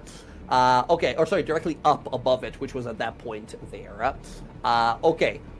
Next up, that's the Hellions done with. Next up, we have the Devil Soldiers. With their 40 feet of movement, this one gets to Sky. This one runs to the opposite side of Sky. This one gets to this side of Sky. You had all 3 of them against you here. Sky, these people run up and just start stabbing at you with infernal pikes. 2 attacks from each. 6 attacks against Sky. 14, 20, 22, 20, 11, natural 20. I think that's the only one that hits, right? The natural 20, yeah? The natural 20 is the only one that'll hit, but that one has to get through the... That's right. Go ahead and roll 3d6. On a 3 or higher on any of those dice, it hits one of the images instead, as they do not have super sight. Nice. One of your images is destroyed, and the critical is fully ignored by you here. Huge. 2 images left. Love this spell. Really great spell. All right. There we go. That is all of the Devil Warriors. At the end of their turn, we're going to have the Vampire take a shot here. Casimir, he sees you cast the spell on him. He's going to grab for you. He's going to make an unarmed strike for you. 21, Casimir. Casimir, a hand grabs you by the shoulder, and the fingers dig into your clavicle and your trapezius muscle here. Yeah, shield's not going to help me here, so, yep. That's 13 bludgeoning, but you are now grappled, is the scary part. He looks back to the lava and smiles, says, let's take a dip, shall we? All right. That is going to be his legendary as Roxy. You see the sexy the most vampire. Playboy sounding thing ever. Look at this man, sir. Look at this man. Let's take a dip, shall we? Why don't we get a little more comfortable? Oh, God. All right. Excellent. Roxy, it is now your turn. The sexy vampire is going to drown your friend in lava. And he keeps regenerating too much to be killed. If he has him grappled, can he still make an opportunity attack since he's trying to drag him away? He's got one more hand, which is holding the sword in. And also he's got that bite. All right, I'm gonna disengage. You can take a chance, right, if you want to. In fact, no. Quip looks at you like, I'll do it. I'll risk myself, mistress. No, Quip. No. She's gonna back up a little bit so she can shoot him. Mistress, I want him to hit me, please. As you run away, as you move away, disengaging safely away. Very good. Excellent. I think he gave me advantage with silvery barbs. Did he? That was last turn. I don't believe it happened this turn. Wait, no, it did, right? I did silvery barbs, but I didn't choose. I would have chosen Roxy. Right. So Roxy, advantage again. Okay. That totally fucking hit. Who are we shooting, by the way? Oh, the vampire. We're trying to crit. We're trying to crit. Yeah, okay. I'm trying. You blast him. Go ahead and roll damage, but you know yourself now, rolling that super high roll. He's a very powerful vampire. Nice. That is 37 plus the 5. 42 points of damage to this guy. Cool. Okay. Gonna do it again. Mm-hmm. Nice. 21 hits.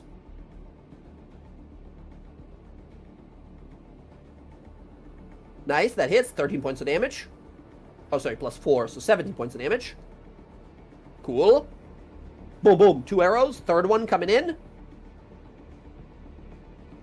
Oh, we forgot. It's too long now, but you should have made a con save when you got laser beamed by the giant devil man, but it's fine. It's been too far from that now. For the haste, I forgot about the haste concentration. That hits as well. For additional... Do you still concentrate when it's on the boots? Yes, I think so. I'm gonna check, but I believe you concentrate, but you don't get like lethargy if you fail. Let me see. Boots of haste. Where did we put those? I'm trying to look in the items. Portable hold, bag of holding, boots of haste. There it is.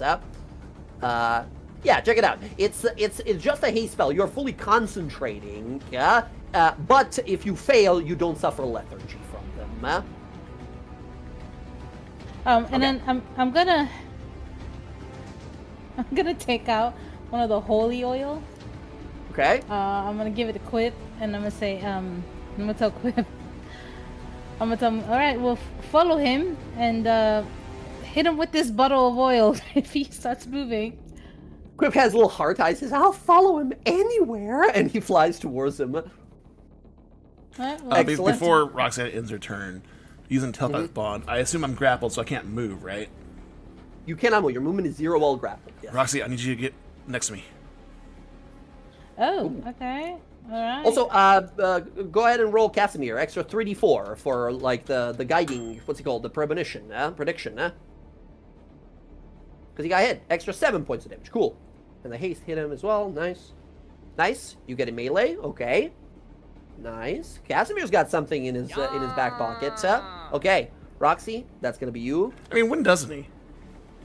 It's the power of wizard, predicting the whole fight. Very good.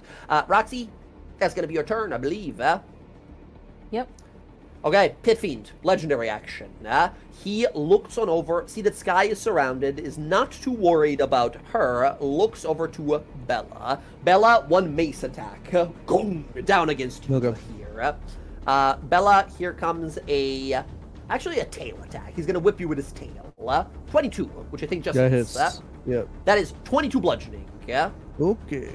Blam! Whips you to the side of the body. You stop him from, like, pushing you down into the lava, but as you push him off, you see some of your armor is kind of bent.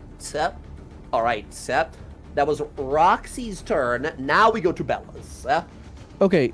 Did someone say via telepathic bond where this thing is? I mean, yeah. Who, I mean, we would have told you. Me and Sky. We would have told You where guys it have is. telepathy. Those of you who saw it could have easily caught it at your friends. Yeah, it's in the lava. So that's not a problem for me personally, but so Well, can opening I- your this is eyes a- in lava can be difficult. This is a thing I told you guys 30 sessions ago, but the lava here is about 10 foot deep. So, do I see it? Make me a perception roll. Now that your friends are pointing it out, it's a DC 12. Okay. Perception. You do see it. You see it just Okay. now disappear under the surface of So the lava. Big crystal like my that. look at the Red Claw's regalia. Yeah. I can walk on lava as if it was solid ground That's without right. taking fire damage. Mhm. So I should have some resistance to lava. You do. You have a resistance to fire damage, I believe. I do, yeah, and I have this special that I can walk on lava. Yeah, without So- being harmed. So you can Harmed, walk on it, exactly. but if you dive in, it's just straight Right, up right, lava. right. Yeah. Okay. I want to go for it. I'm going to try to retrieve it. You guys watch as Bella charges in and fully fucking Baywatch dives into the fucking water here. And it's not as epic as you think. It's like poof, you splash in. It is sort of jumping into tar. Like it's just poof, you stick to it a little bit and then slowly sink into it here. Bella, on a 14, you find where it is here. The lava is incredibly congealed and a deadly substance to swim through. The pain, even with your resistance, is incredible. I need you to give me a strength saving throw to swim, to force yourself to swim down to the bottom and find it. You can't see, right? It's just red and darkness in your eyes. 28. 28. You reach the bottom, you feel for the bottom, and you grasp onto it. You have the arcane battery in your possession. Any non-magical thing have on you, including gold that you have on you, is instantly melted. Whatever you had on you that wasn't magical, you are fully on and coming out like the Moon Mistress, right? The first time we met her, like hair whipping back, but it's lava instead, right? And it hurts like a fucking bitch. Okay. This is gonna suck, but you are resistant to it. Bella, you will take 88 points of fire damage from lava, which is reduced to 44. Okay. And that special attribute of walking on lava means nothing in this moment, right? You're not walking on it, right? You can easily know, walk on yeah. it, no problem, but you had to dive into it. I know, okay, that's fine. So you can get up and we see you stand on the lava now, and it's no longer Yeah. affecting you. Okay, that's no but- problem. Okay, there we go. The Pit Fiend looks to you, his eyes go wide. She hasn't claimed it. He points with his one good arm. The two giants look in your direction and start kind of walking your way. Yep. Okay, you have the arcane battery. It's I in have one an of your arcane arms. battery. So what did that take me? Action? No, that was just movement and an item interaction. So you Okay. jumped, swam down 10 feet. You don't have a swimming speed, I believe. So that's No. 10 extra. You've moved 30 of your total movement. And my currently at my flying speed because of my You have wind. extra 30, I believe. So I have extra 30. No, I think I just need to GTFO. Beautiful. Yeah, we're gonna just go 30 this way. Sky, you're up next. But I'm going to bonus action summon the echo. when I think I want to Gotcha. summon the Echo here, so I can keep the Pit Fiend at bay. And you can with always swap sensible around. Good attacks. control of the battlefield. Very good. So, and I still have my action, is what you're saying, right? Yeah, that was just an item interaction for you to pick it up. Ooh. Gotcha. I forgot to roll last time. The Pit Fiend, his eyes begin to crackle again for that Hellfire beam he did before. Ah, fantastic.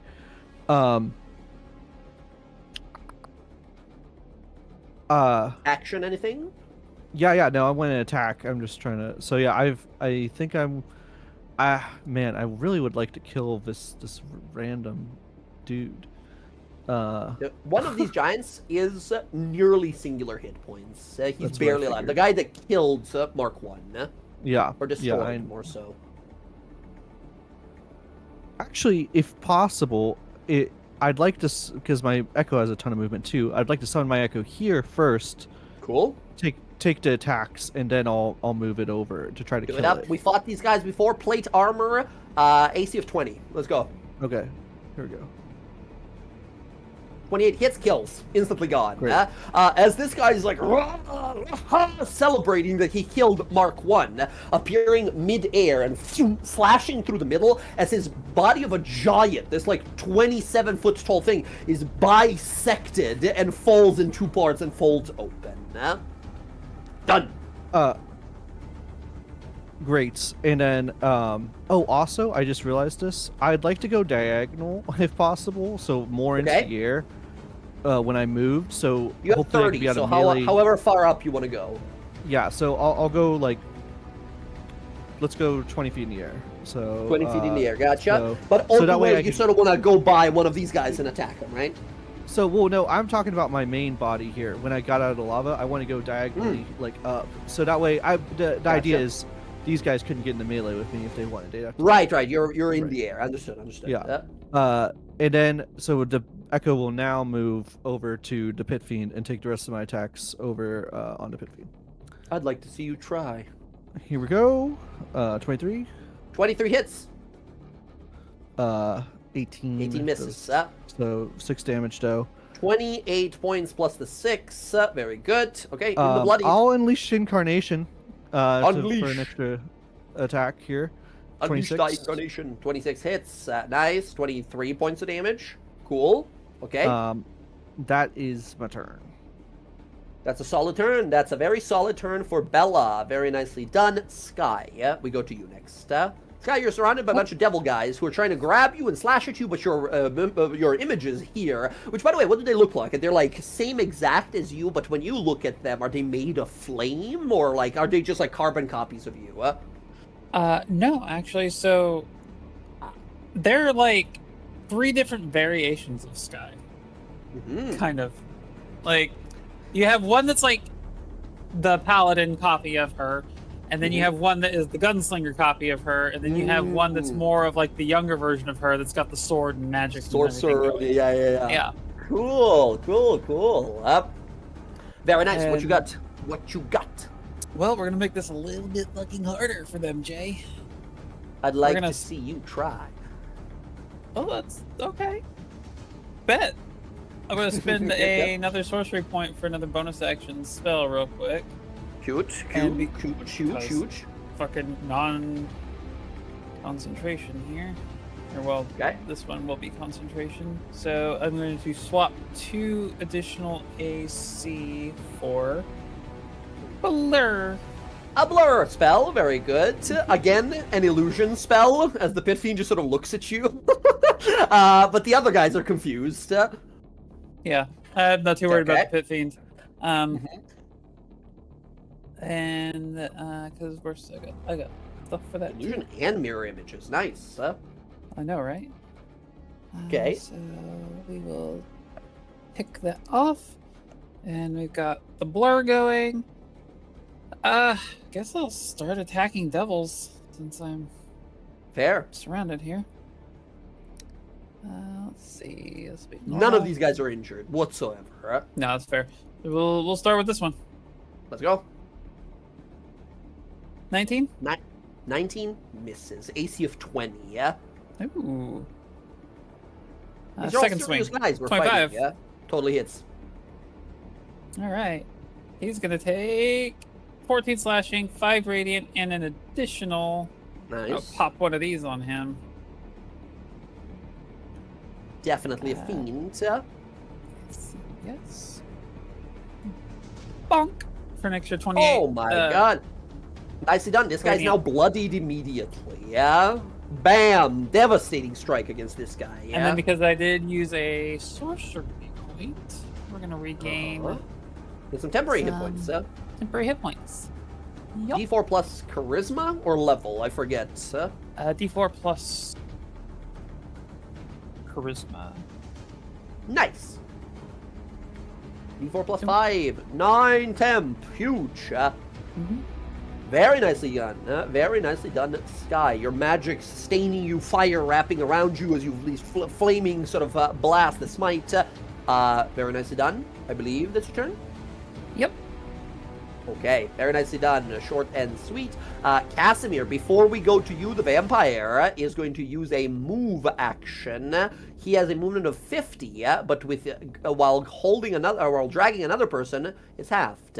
He's going to walk up to the edge of the lava with you as he drags you towards the lava.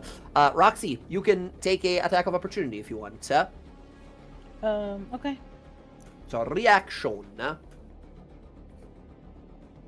You mean like a melee opportunity attack? If you have any melee weapons, yeah. Yeah, I have. You have your my- father's blade. Yeah, yeah, I have that. Okay. Hide cutter hits. Roll and give me that sneak attack.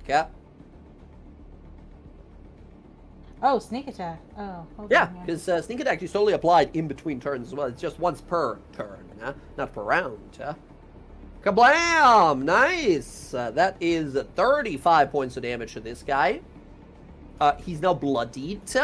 Wait, does Quip get to use his bottle? No, unfortunately, he's a familiar. He cannot have, like, he has to use, like, an action on his turn to do it.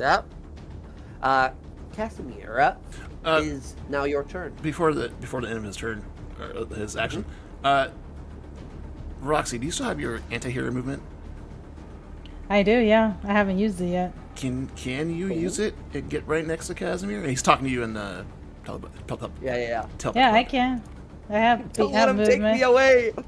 If you Okay. want to use your anti-hero action, yeah, chasing after him here. Very good. Yep. So now it's my turn, right? Yes, it is. Okay, so as Casimir's being What dragged is along, this? he's not fighting, he's pretty calm. Look at the vampire. I wish I had your confidence, but I have seen your fate. He's gonna reach over and tug Roxy's bow. Okay. Ooh, prophesize strike. Bonus action for the next minute. Roxy, the next attack you make will automatically be a critical. Incredible. Automatically hits and is a critical. That is fantastic. Oh boy. Okay, Casimir, a 7th level spell, one of your mightiest, as you imbue Roxy's bow here. And I can, since that's a Okay. divination spell, I can get back a spell slot. So That's take it right. In the, haven't really That's done it huge. before. Take it in the 4th level. Believe it, half of that level, right? So Yeah. a 3rd level you get. Oh, back, 3rd level. Yeah? Okay, 3rd level it is. I believe it's rounded up. Take a look at the abilities. Might be rounded up. It matters here because it's an odd level spell. Which one is it? It's divination. It's your level Slot? 6 feature. I don't remember what it's called. Oh, Nope, that's not it. that one. It's the level 6 one. It's it's not expert divination. I forget the name of it, honestly. Why can't I find this thing? Oh, yeah, it is. I'm fully lagged out. Yeah, it is expert divination. Very good. When you cast a spell slot of a higher, you can regain one spell slot. Must be of a level lower, and it can't be. Wait, divination spell of a 2nd level or higher. You can regain 1 expended spell slot. The spell slot you regain must be a level lower than the spell you cast. That can be. Oh, so it's any level. It's not even. It's not Sweet. even like half or anything. It's any up to 5th. Taking 4th. 4th level back. Very good. That was a bonus action, so for the I love that Casimir recycles magic so he can use it again. Very great. I hardly ever use that thing. And then this one. Nice. You are concentrating, and Roxy, you are meant for greatness. And a prediction spell. Very good. Against the vampire. Biggie's hand drops. Oh my god. This guy doesn't know what your magic is. And being unaware that you're about to land a crit on him, he's still very confident, right? Casimir seems just as confident, if not more so. Very good. Bigby's hand showed up, grabbed the guy, disappears. Doesn't explain. Gone. Excellent. Casimir, that is going to be your turn. Correct. We go to the remnants. Unfortunately, the construct was destroyed. All of the cultists begin to rush back in, all of them using dash actions to re-enter the battlefield. These guys are going to get here. Two of them are going to dash and are now moving after Bryn on that side. The guy in the back, however, is just going to blast a big spell. The spellcaster in the back, the remnant cultist, is going to cast. Let's see here. He has. I think that doesn't reach. I think that's 60 feet. No, that's 30 feet. That's horrible. Nope.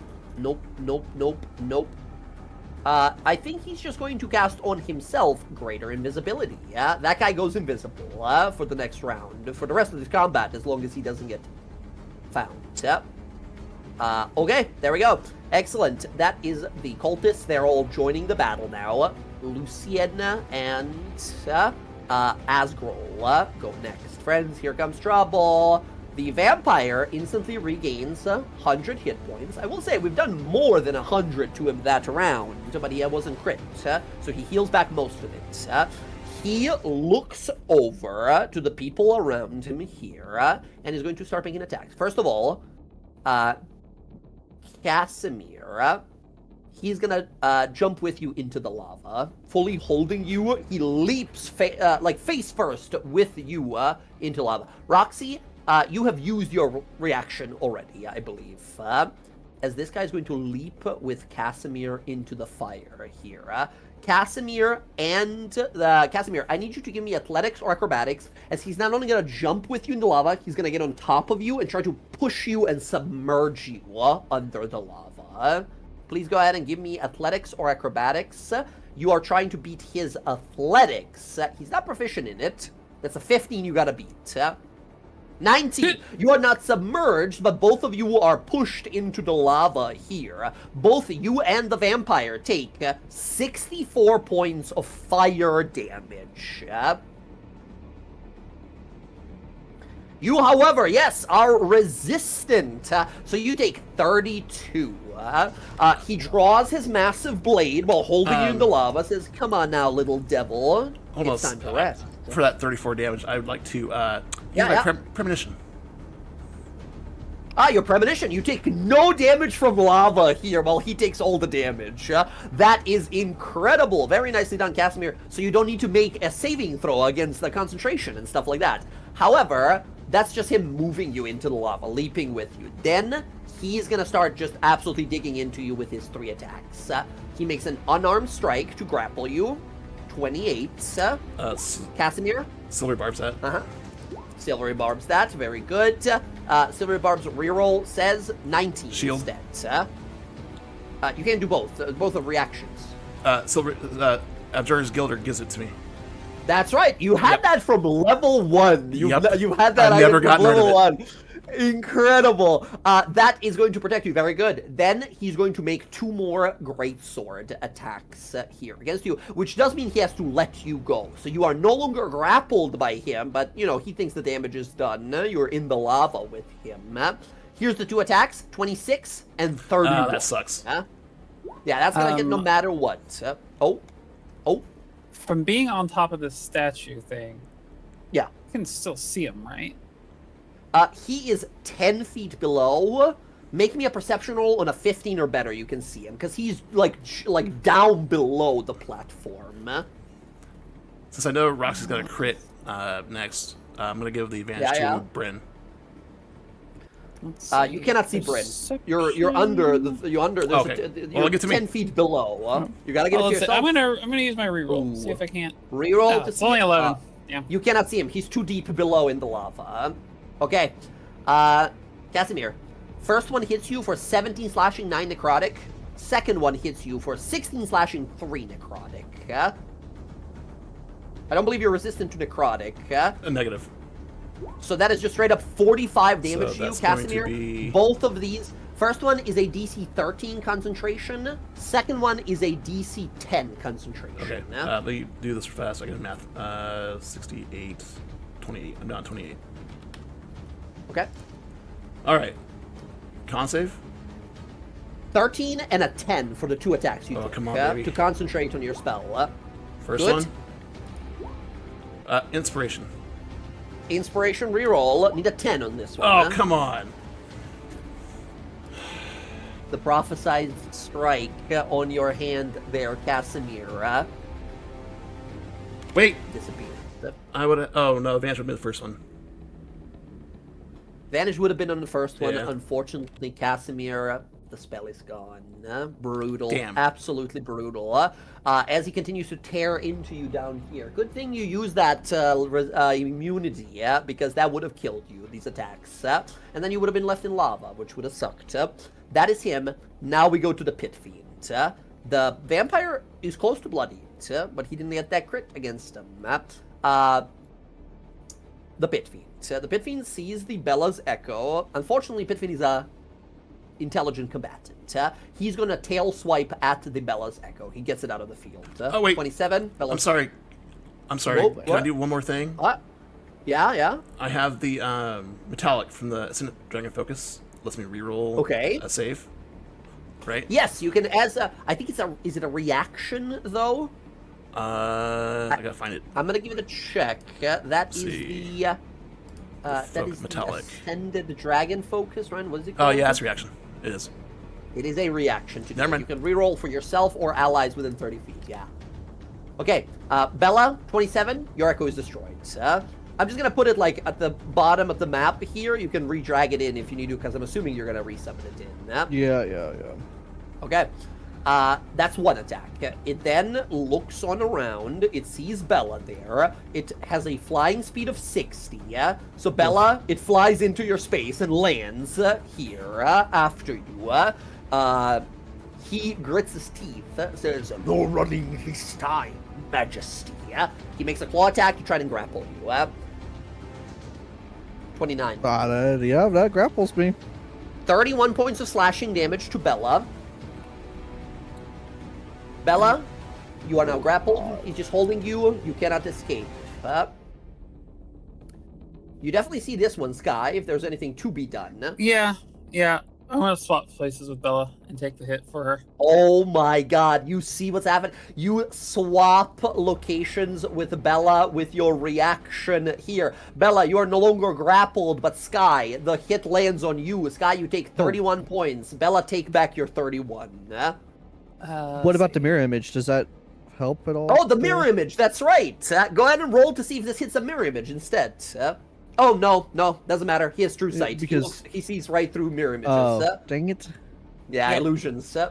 Unfortunately, 31 points of damage to Sky. That'll Yep. be 1, 2, 3, 4, 9, 10, This is bad, guys. Yeah. 10, Uh, and then we'll take 1. yeah, there's some temporary as well. Two. Bella, you're on the other side. Sky, this had... Oh, no, right, because you had blur, but that's also illusion, so true sight also goes right through it. Sky, you are now grappled by this guy. He looks stunned for a moment as he was about to crush Bella, and then looks confused, looks down towards, says, "No!" Sky, he picks you up and throws you. With such incredible velocity, which he quite literally has a move for this. He's going to throw you at Bella with a little move called Fling, and he is going to lob you in a line up to 60 feet.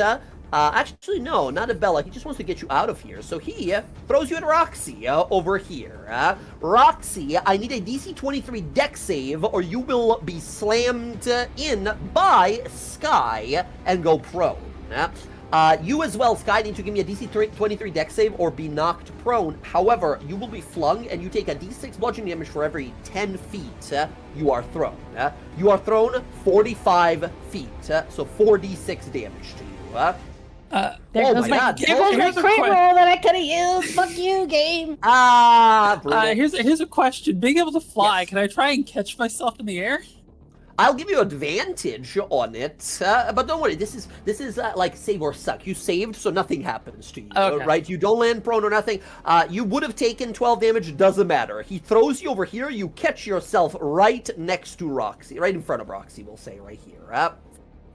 Okay, he just throws you away. He looks to Bella here. He begins to roar, and you watch crackling, flaming, sort of like a red lightning out of his eyes as he full-on fucking Homelander, just like laser beam eyes at Irabellis here. Bella, I need a DC 22 dex save as he's going to use his Hellfire Gaze against you here for 46 Well, that's better than being points of fire crushed, Bella.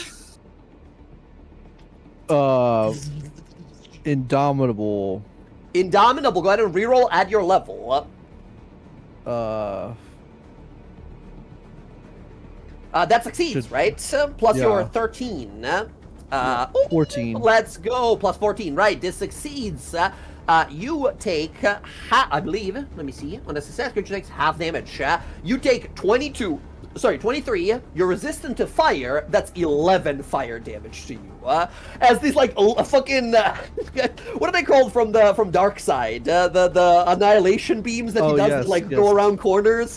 As he hits you with this in the body here, you resist it immediately. Doesn't he Yeah. hit his guys? It is, he's 40 feet up. He's looking down at you and beaming it into your soul, right? He doesn't need to hit, because he also has movement. He can just move like this and beam down. Oh my god. He has a tail attack left. If he uses the beam here, he spends 2 of his 5 attacks. That's 1, 3, he has 2 more attacks. Bella, tail attack, 27, which will succeed. And then, he has no more claws. Tail attack, 18 points of damage to you, Bella. And let's see here. 1, 3, 4. He has 1 more. With the last attack, he's just going to make a mace attack against you, Bella. Bella, 17. 17 misses. 17 fucking misses. Let's go. We're in higher levels now, friends. It's a miracle if someone doesn't hit an attack roll. On average, everyone hits everyone. That is all of the bad guys. Bryn, you watch as your lightning spell empowers the construct here. Annihilation delivers 100+ damage for the second time in a row. To this pit fiend. He's badly bloodied, but he's not dead. There's a giant in your path that turns towards you to sort of slow you down. What do you do?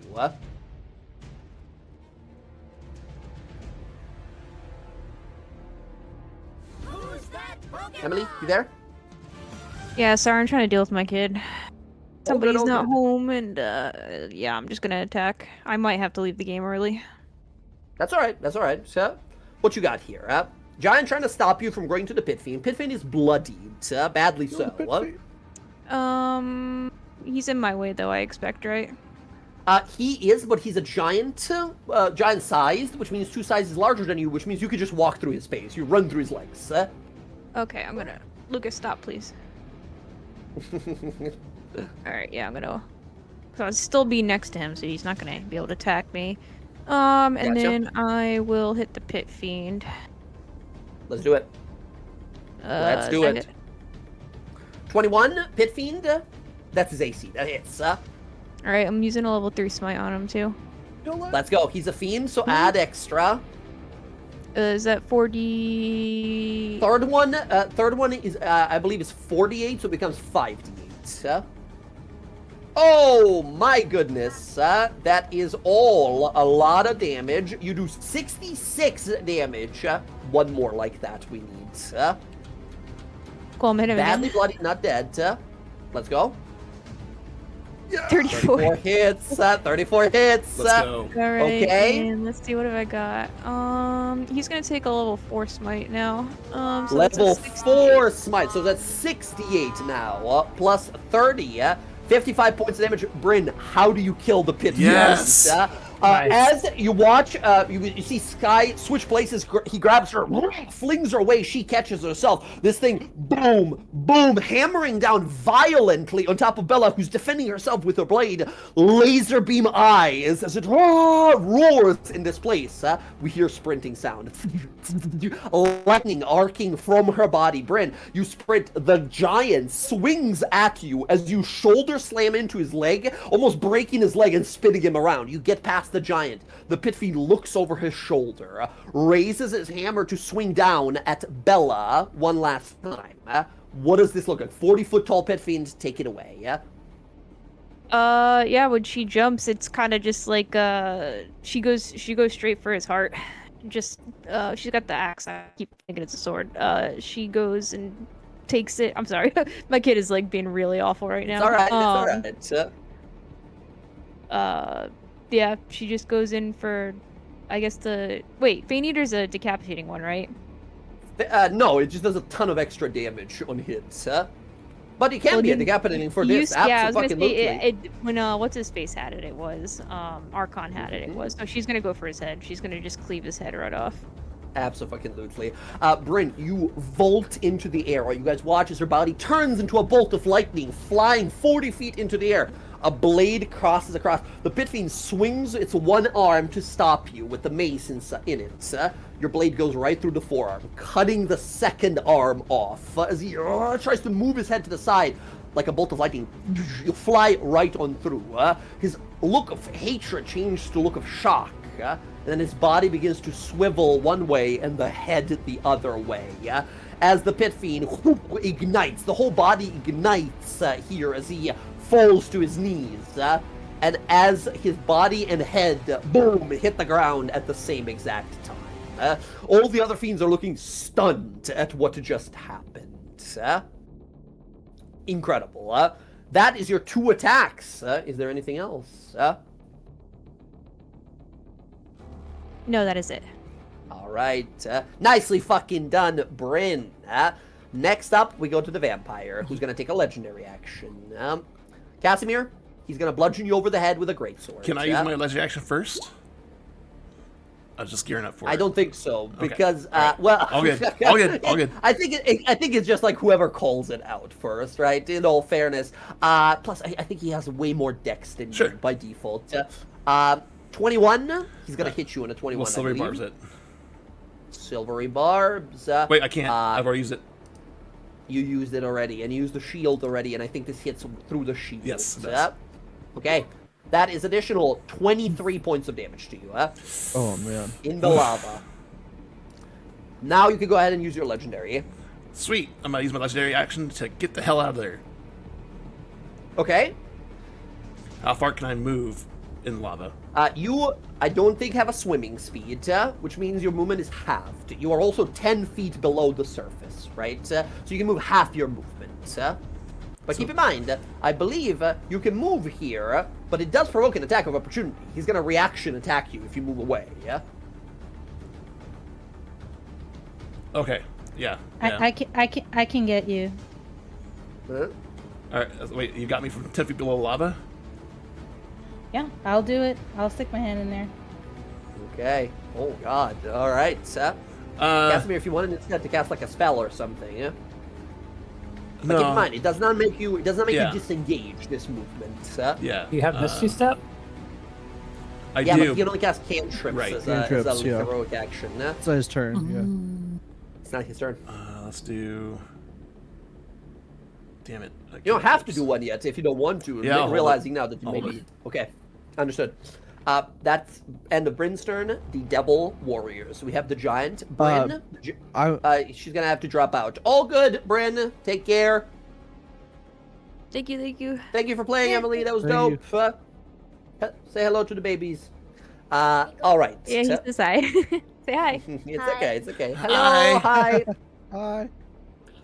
All right, all right. I'm trying to kill your mom's imaginary character. All right, very good. I want to take we go- my heroic action before these. Yeah, guys. go right ahead. Go right ahead. I figured they're going to each take 2 attacks against me, so I might as well try to move and. Yeah, that's 6 take attacks 1. coming your way. Yeah. Yeah, so let's. I want to. So, because it's just my movement, right? I can move. It's my full movement, right? Yeah. I want to But move. it does provoke attacks of opportunity. Yeah. Yeah, I do not care because it's mathing it out. 1 is better than 2 each, right? Yeah. So, I'm. Is my wings 50 feet or 60 feet? I'm told 60. 60. 60. Yeah, I'm moving 60. The ceiling is 100 here. Oh, that's not a bad idea. I think I want to fly, like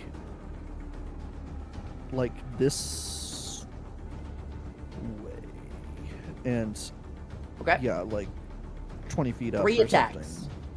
Okay. Yeah, 3 attacks against you. Infernal pikes. 1, 17, 21, 26. Fuck me. 2 21 is my 2 AC. hits. Yeah. 1 hits, 7 piercing, and they're going to add that Hellbite ability on there for 8 additional fire damage. So 7 plus reduced, right? 4 points of Right. damage, 11 on the 1. And then the second one is 5 plus 5 reduced down to 2, so 7 on the second one total. 2 stabs into you. Okay. You can't fail the con saves. Your concentration will remain. Okay. Although I do need you to make.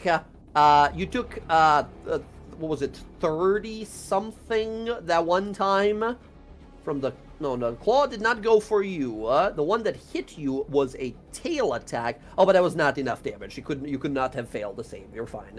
Okay, there we go. The devils now go. They all look confused that there's no one to fight here, and they will all go fight Bryn. I will move the devil sort of sideways in the construct a little bit so we can see some of the battlefield there. They all move to fight Bryn and the Fire Hellion, the giant.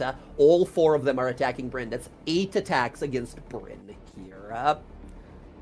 Okay. 1, miss, miss, hit, miss. Miss? 23, right. That's a miss. That's 4. We have 2 more of these guys. Miss, miss. All of them miss. The giant. Miss. Hit. Okay. 1 infernal pike. She takes no fire damage whatsoever. 13 damage. And then the giant hits her for 21 piercing and no fire damage. Okay. She takes a total of 33 points of damage. Still doing okay over here. Damn, she's a tank. Absolutely. Absolutely. We have a few tanks in the party here. I tried to subtract from her health. I pressed enter. My whole Roll20 broke. Her character sheet is cursed. I'm telling you guys, every time I open it, my shit freezes. And she's always telling me as well. They're like, I don't know, it just freezes. And she's like, I don't know why. I opened her spell sheet. She always adds every possible spell that any of her classes can have. So it's like 150 spells in her character sheet. Oh my god. That I think slow it down a little bit. All right, there we go. That's all the devils done with here. Next up, Roxy. Roxy, it's your turn. At Okay, the start of Casimir's turn, he's gonna take a ton of fucking damage. Okay, so I have a question for you. For my hasted action, could that be literally anything like a spell? No. Hasted action specifies it can be a dash, disengage, stealth, or an use an item interaction, or an attack, but it can only be 1 attack. It's not Baldur's Gate, unfortunately. It's not the same haste. Okay, that's fine. I'm gonna use my bonus action to drink a potion, my greater healing potion. Awesome. This is a hasted or bonus? Bonus action, bonus action. Bonus. Okay, 9 plus 4, 13.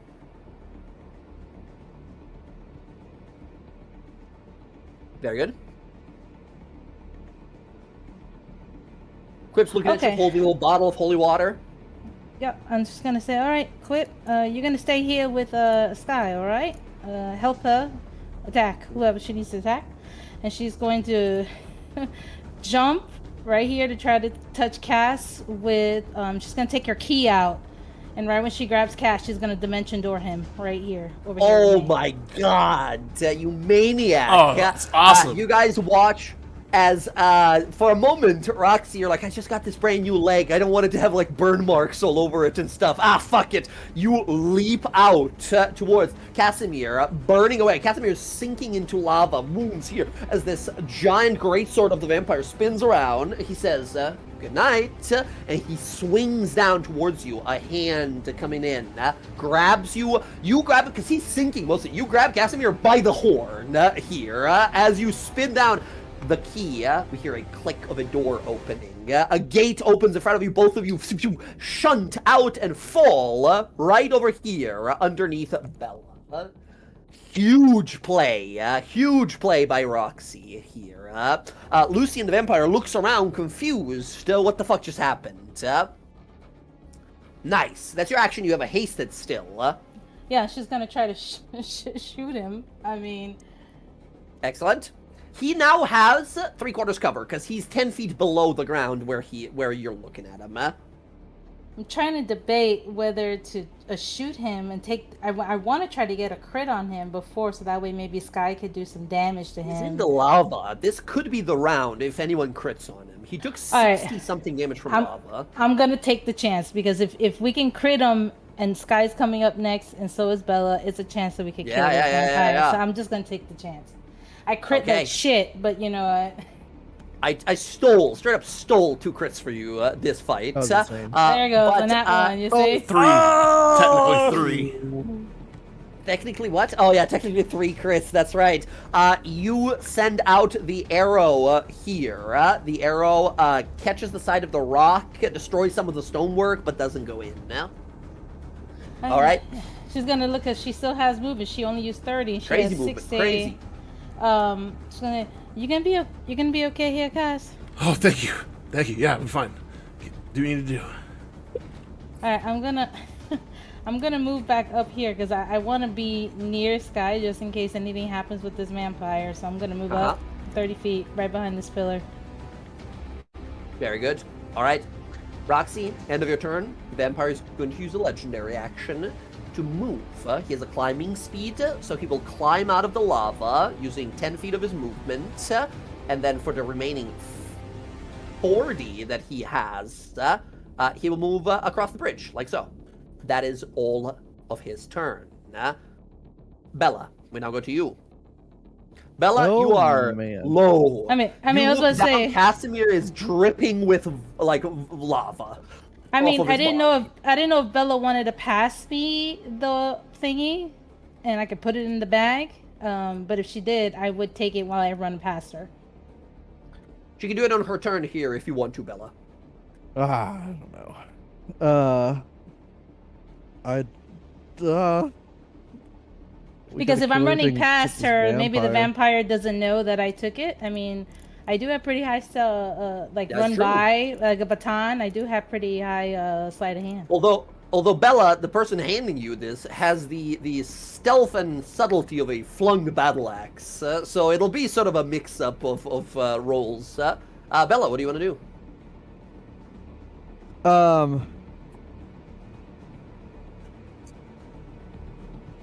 I don't know.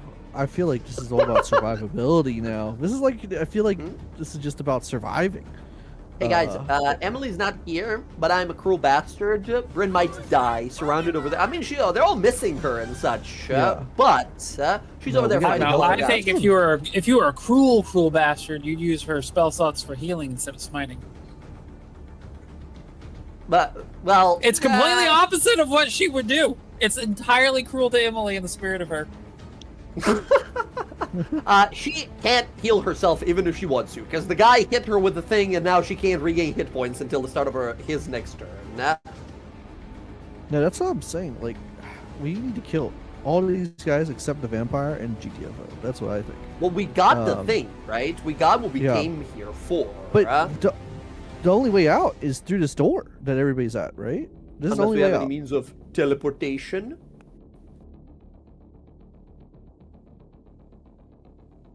You know, I guess, like a wizard. Like, yeah, but like, can you instantly teleport us, Cass? Only 2 of us.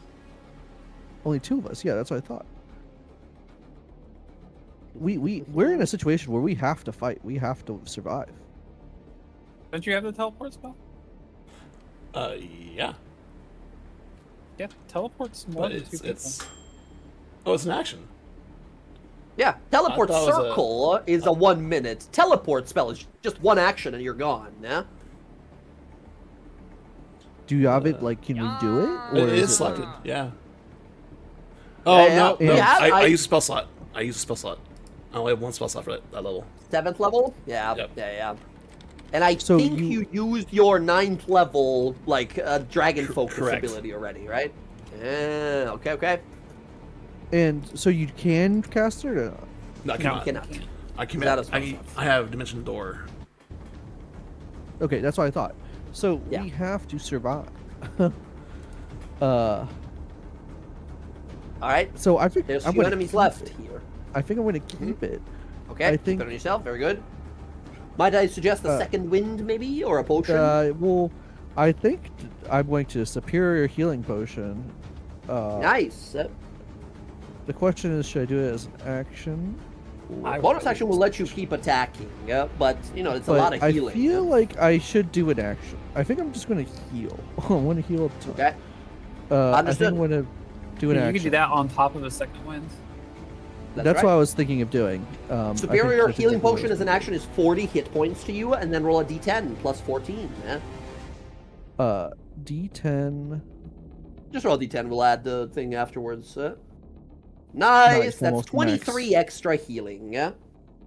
Okay, that is huge for me. So Huge recovery round. Nice. Are okay. you staying up in the air? Yeah, I'm. I mean, if we want to I'm- go, we can go. We got the thing, and you know, we can just keep booking it. Yeah, but the bad guys also have legendary actions that can keep chasing after you and stuff like that. But there's only Alright. one left that has legendary actions, right? That's true. So- That's true. But he hits Bunch like a of- fucking truck, so... He does. He also, I know. Also, he grapples you is the problem. He grabs you and drags you back if he hits you. We yeah. I feel like we gotta help Bryn. Yeah, and then- let's just fight. I think we're all Yeah, settled okay. on that. I think, but stop focusing on the vampire. We gotta focus on the. You gotta shadow. crit him, otherwise he's just gonna infinitely keep bothering you. I mean, here's Yeah. the thing though. We know that he regenerates 100 at the start of his turn. No one's to say we can just blast him No, over exactly. 100. We I can think easily do more than Everybody 100. has to focus on him. Everybody has to focus Here, on him if we're going to do Let's do this. I've got blur and I've got mirror images. Okay, I'm Mhm. pretty good to go and tank him. I can start healing myself. You go Guy, take this care of guy- the little things. This guy's looking at your images and yourself. He does not have true sight. He's trying to figure out which Yeah. one is you. So with your spread of attacks, go start taking out the little guys. I'll try and keep this guy contained at least until Little you guys isn't start the one that's focusing on- bothering Bryn, or the little guys up those up top. Either or. You pick your group and just go start smacking. Okay? Because if there's too many, just pick a group and go start wailing. Okay. I think we need to help Bryn. I think that's the priority here. So I'm going to like 60 Sail feet across. move over here. I'm still over the Gotcha. lava, but I'll be 20 Yeah. feet in the air. Very So good. I can get closer to these guys. Yeah. All right. Understood. That said, we go to Sky's turn. Sky, you're up next. Right out the gate, bonus action, I'm gonna just dump 50 healing into myself. Bonus action 50 healing, sure. That's So great. that drains my Lay on hands, lay on baby. hands. So we're back up to 79. Would you get um, more if you knew more about religion?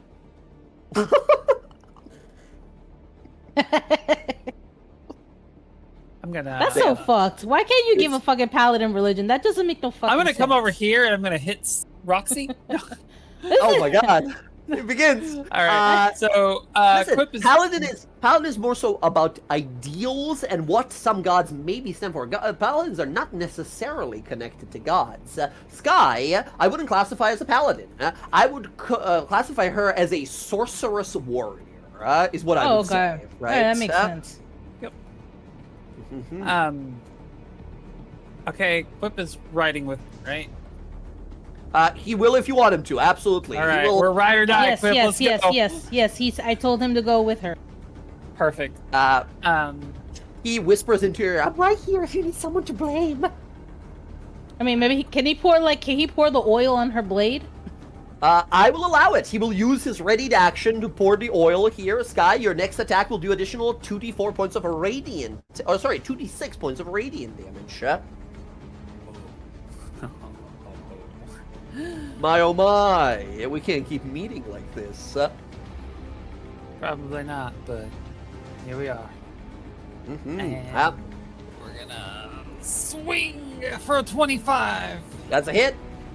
All right, we're gonna light this motherfucker up. All right. 10 slashing, 5 radiant from me. How much from Quip? 2d6. 2d6 from Quip.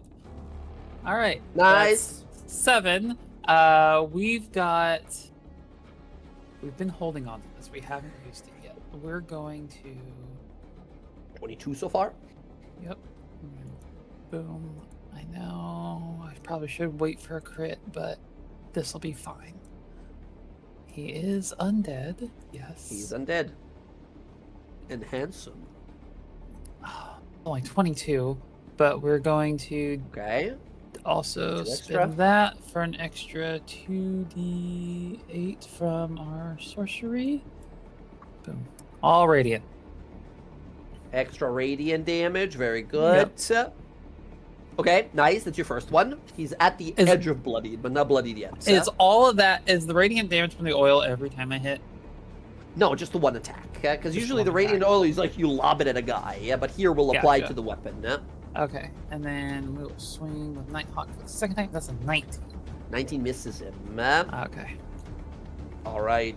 You slash the first time across his chest here. Of course, like a few buttons pop open, right? And he's like perfectly muscular. As the second one you slash, he moves back.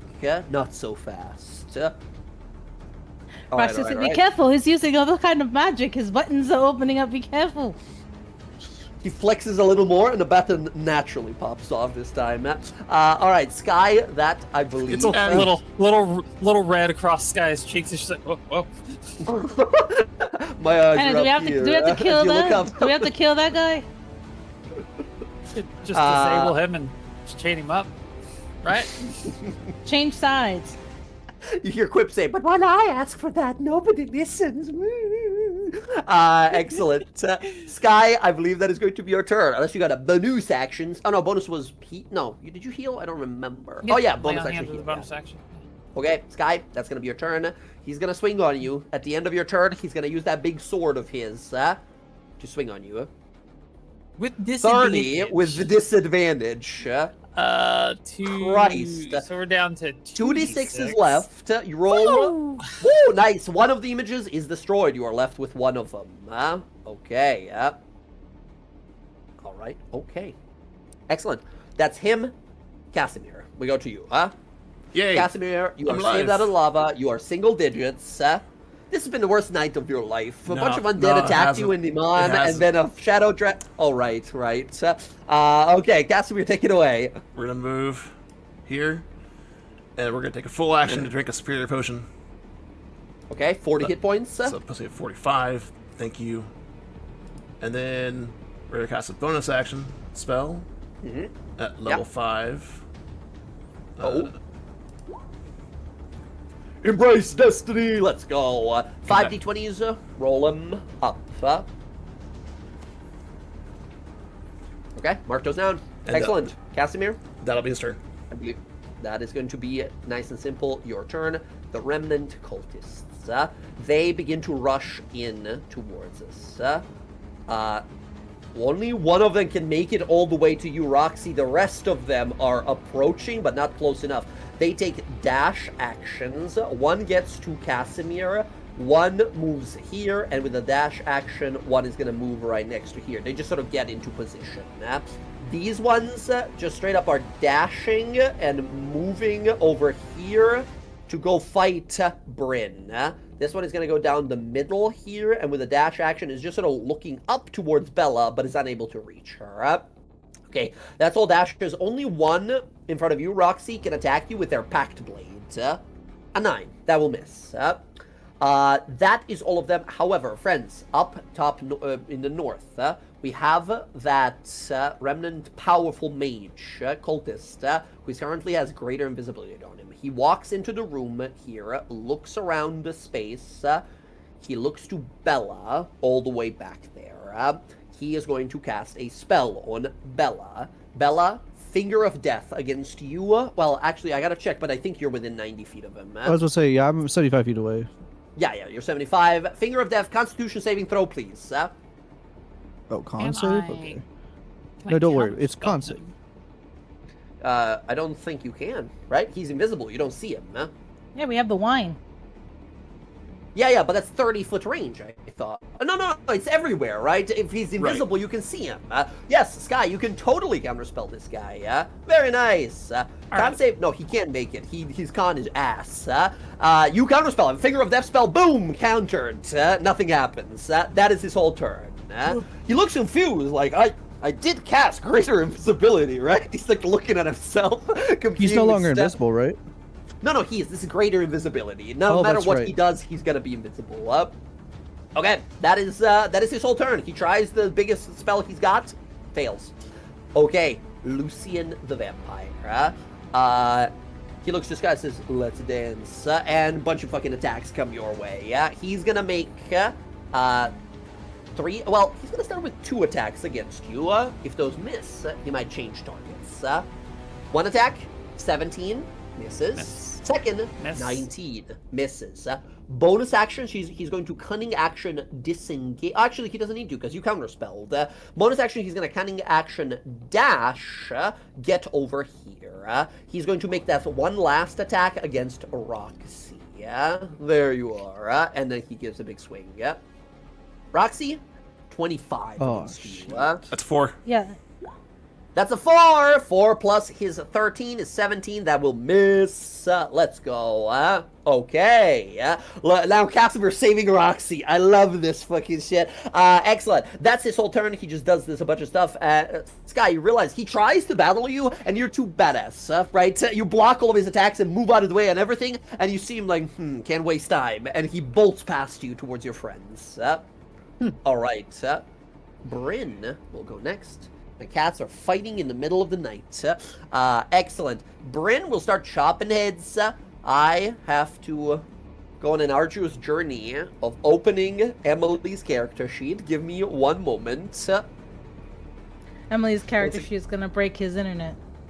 Like, legit, every time I try to open Emily's character sheets in either of the games that she's been with us, she has so much stuff added. You guys don't understand. It's a lexicon. I'm scrolling for pages of spells. Maybe that's why her rolls are shit, because the fucking roll 20 can't handle all the shit that's in it. Emily also, I gotta talk shit now that she's not here, is one of these monstrous people that plays in Roll20 and keeps all of the spells of the description of the spells open. So it's just so much that's going. She doesn't have any 4th level spells left. She doesn't have any 3rd level spells left. She has 1 2nd level and no 1st level. She has a singular spell slot left. She will start chopping the giants here. Feign either. She's got 2 attacks. I clicked it, I promise, but it's fully frozen. Come on. Come on. Roll 20, please. There it goes. 20 is a hit. 27 is a hit. She hits the giant once and then twice. Should we use this last 2nd level smite she has? What do you guys think? Against a giant, The giant is badly bloodied after that. I'll leave it up to. What do you guys think? One vote for yes? Yes. Yes? I think so. I think we should just, yeah. She's in trouble. She's got to start killing stuff. Okay. 2nd level smite, 3d8 plus 1 extra, 4d8 extra. 21 points of damage. Wow, with 21 hit points remaining after those 2 strikes, she kills the giant in 1 round. Bam, cuts off a leg, cuts off the head. Giant down. Okay, that's Bryn. Before, at the end of Bryn's turn, yeah? I will, after Bryn's turn, I'd like to take my heroic action. Sure, fair enough. Is she immune to lightning damage? Yes, fully. Great. I'm going to use my last javelin of lightning. Throw it right I through think her. Yeah, Incredible. That is three So of I them. can get the max amount of people. Yeah. So including the one in front of me, I think, right? Or Incredible. Hey, check it out. These guys had resistance against magic if a powerful devil was around them, because they're soldiers. That devil just died, right? So they no longer have advantage on these saving throws. Here's dex saves for the two of them. One of them succeeds. The cultist in the back succeeds as well. Go ahead and roll that damage and the actual attack roll. so okay. Here's the attack roll. With disadvantage of 14, that hits the cultist. Oh wow. They have okay. a shirt on for their armor. And then how much? It's Again, 46 and 46 46? again. One is Okay, for the AoE, one is for the 46? target. terrible. 8 and 10. So 9 plus, because they succeeded 4 plus 10. 30. Okay, yeah, the cultist is in single digits, but alive, unfortunately, because they made the save. The two devils, one takes 8. Oh Eight, god, yeah. how did I do that? Yes, I killed it. No, hold on, I fucked it. I pressed -9 equal 8, and roll 20 went bah. That is going to be... okay, they're still mostly fine. The other one takes a little damage. The bottom one is now bloodied. Okay, nice. Javelin flies back, hits this person. Very good. Alright. Yep, that's your legendary. I bet that's my legendary. The vampire. Vampire going next. He turns towards Casimir. Sees that Casimir is doing something. He's getting fucked with somehow. He can't quite figure it out. Casimir, you get a greatsword attack against you this time. Actually, no. He's going to use 2 legendaries here to cast a spell on you, Casimir. Casimir, he points to the ground, says, kneel. And he's going to cast command on you. And it's a... counterspell. Counterspell goes out. Very good. This guy needs to make a con save. His DC is 15. He gets no, sorry, not a 15. It'd be higher, 20. but that's a 14 for him. He failed. He tries to command you to kneel in front of him. You succeed, however. Very nice. Is that command is- charm? Command is not. Okay. All right. I'm gonna do mine, my action, Gotcha. and I'm gonna say, "Come on now, darling. We're fighting over here." She's gonna yes. try to shoot him. Come on. You have disadvantage because he's in melee with you, unfortunately, yeah? No, I'm using tie cutter. Oh, Tide Cutter, nice. 18 misses. AC of 20, we figured that out already, yeah? Okay. She wants Very good. she wants him to not focus, Casimir. Yeah, he's looking between both of you guys, deciding at the moment. All right. That is all the devil soldiers. Next up, Roxy. What you got? Okay, she's going to... Doesn't like all these people here, but she needs to clear them out, so she's gonna... She's gonna bonus action disengage just a little bit so she could be able to shoot these... I gotta focus on this vampire. Alright, we'll do the vampire instead. Come on, where's that crit? I already had it, it's never coming back. Fingers crossed. Come on, hasted. Crit. No. I will mention, if you wanted to, Quip can run up and give you a help action for the advantage in one of these. Okay. Okay, so the first one hits. Second one, natural 19. Yeah, you hate to see it. Hits. Definitely hits. Okay. Alright. And then a 24 hits as well. All 3 hits.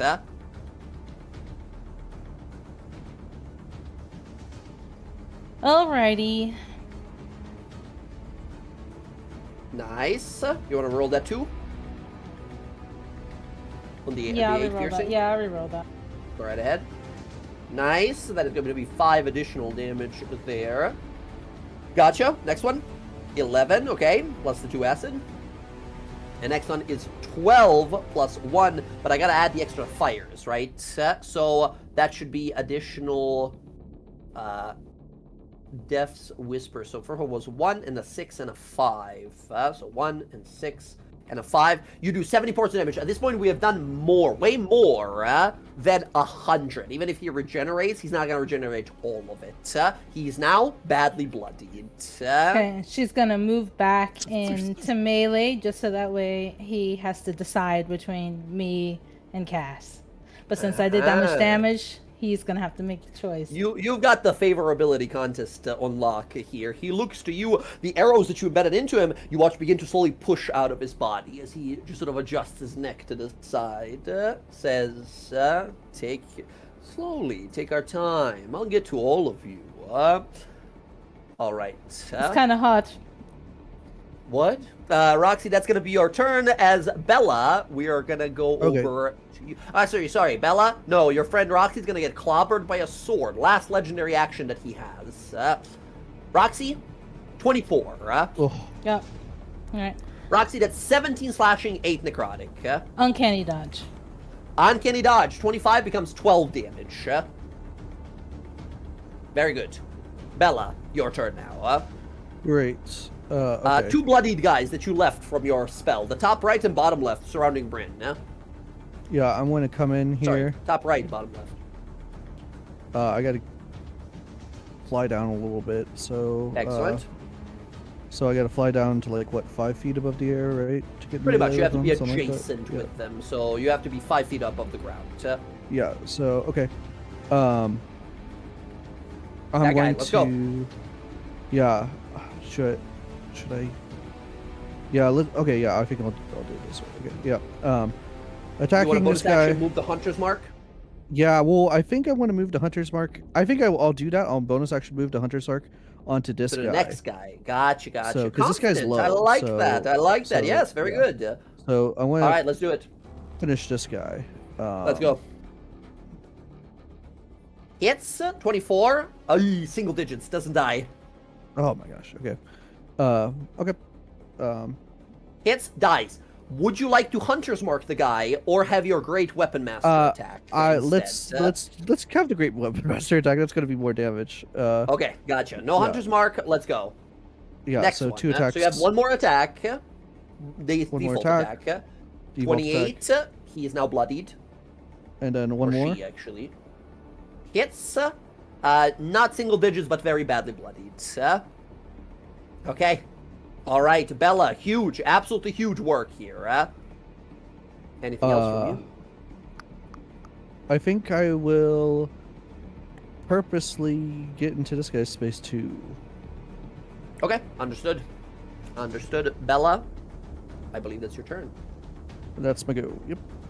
Sky, we go next to you. All right. Question. Mhm. My innate sorcery gives me advantage on sorcerer spells attacks that I do. Right. Yeah.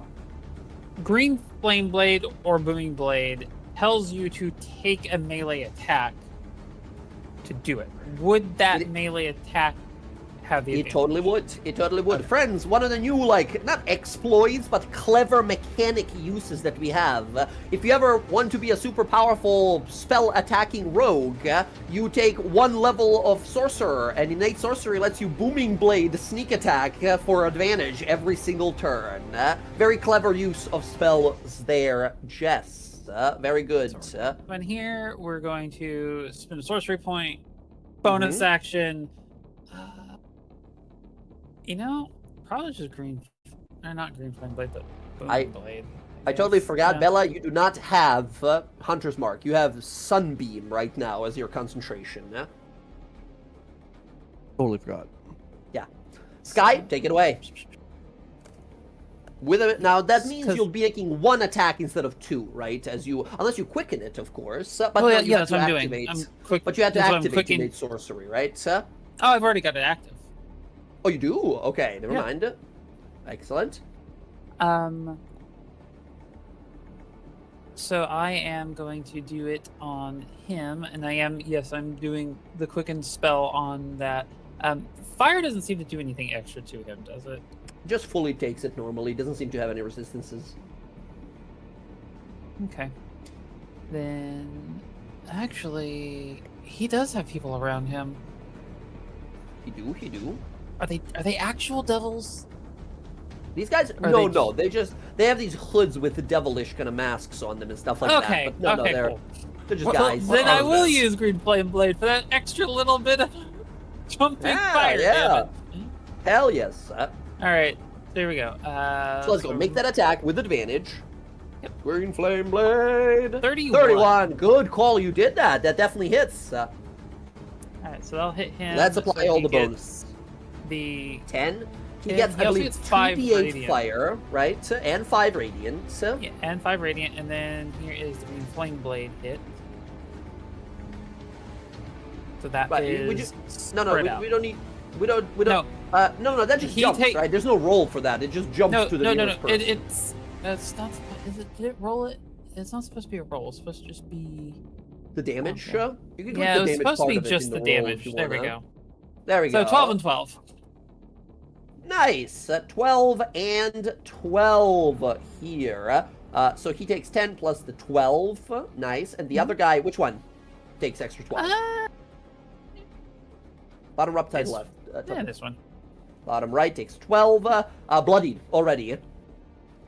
Cool. Okay, excellent. I'm going to take my quick innate source really I'm going to take the quick D4 plus my thing. 9 temporary HP to me. Nice. Huge. And then we're going to keep attacking El Vampirino. 26. 26 hits. Alright, he will take 15 slashing. Nice. And then 15. We are going to... What do we have left? Ooh. Yeah, we've got some of these left. We are going to... Boom. Yep, boom. Okay, so he takes an extra 22 radiant. 22 radiant. And then we'll spin the hit die. We're hurting this man. Let's go.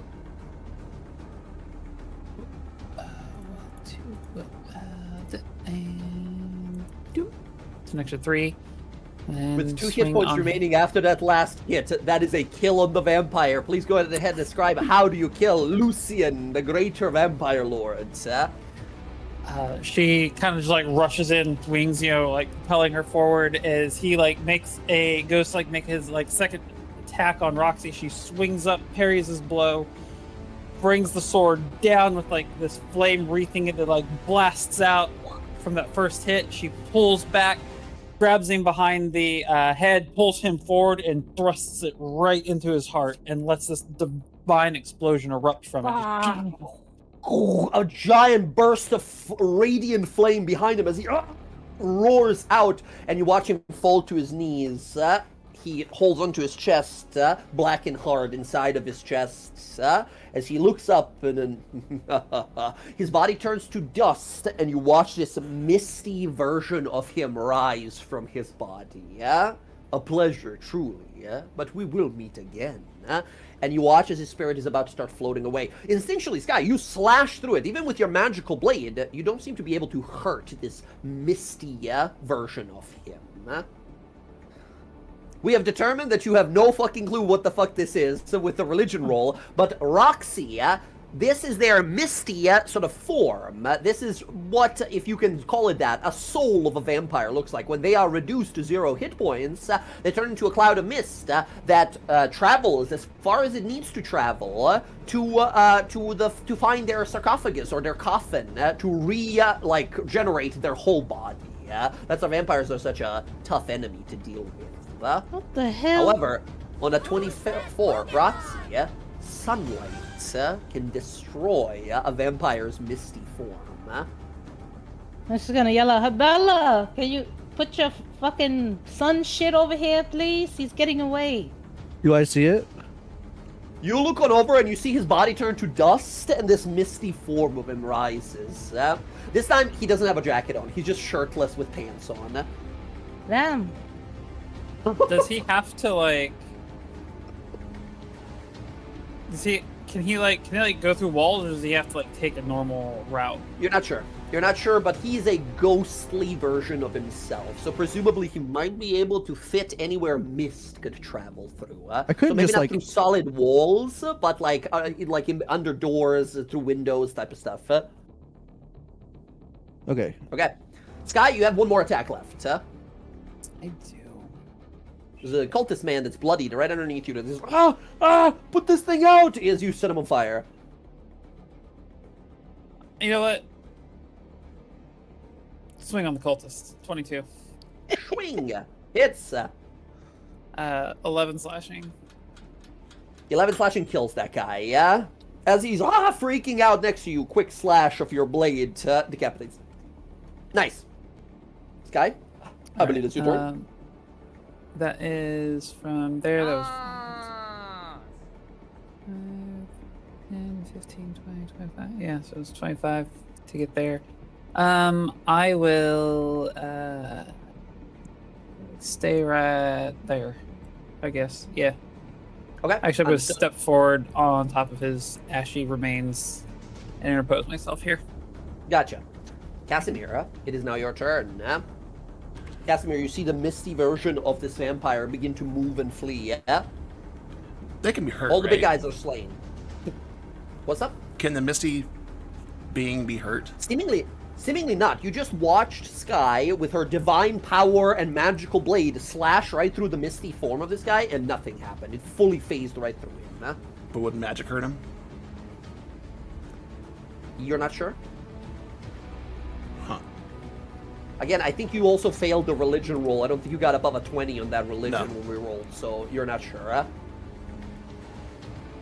Okay. I mean, when I yelled out for Bella to hit him with the beam, I was saying the only thing, you can't hit him with any other kind of attacks. Just the sun. Hit him with your sun shit. And daylight is not sunlight, right?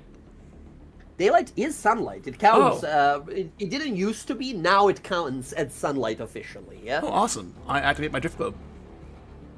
You grab onto the graph globe, you twist it, and light, bright as a star, begins to emanate as he screams on out here. You watch as his body begins to turn, this shadowy, misty version of him begins to turn into like a skeletal version of him, and that too is sundered and burnt away until nothing but dust blows in the wind past you, and he is gone forever. Nicely done. Great three-way we did here. Good job, Right. everyone. Hell yes. Now, it doesn't tell You guys me... did all of his hit points. You did 200 plus damage in one round against him, and then finished him with sunlight. Beautiful. It doesn't tell me in the manual here. The drift globe, is that a bonus action or action to activate I believe it's an action. I will check real fast. Drift globe.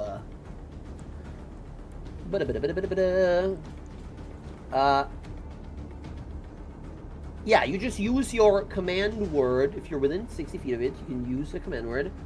You can issue this command word as a magic action. So action it takes. Okay. Alright. Then bonus action, we're gonna Misty Step. Or grab me. This way. Actually, here. So I can see. Okay, gotcha. One of them will take an attack of opportunity as you leave. I Misty Stepped. Oh, Misty Step. Never mind. Out you go. You're Yep. gone. Nice. Very nice.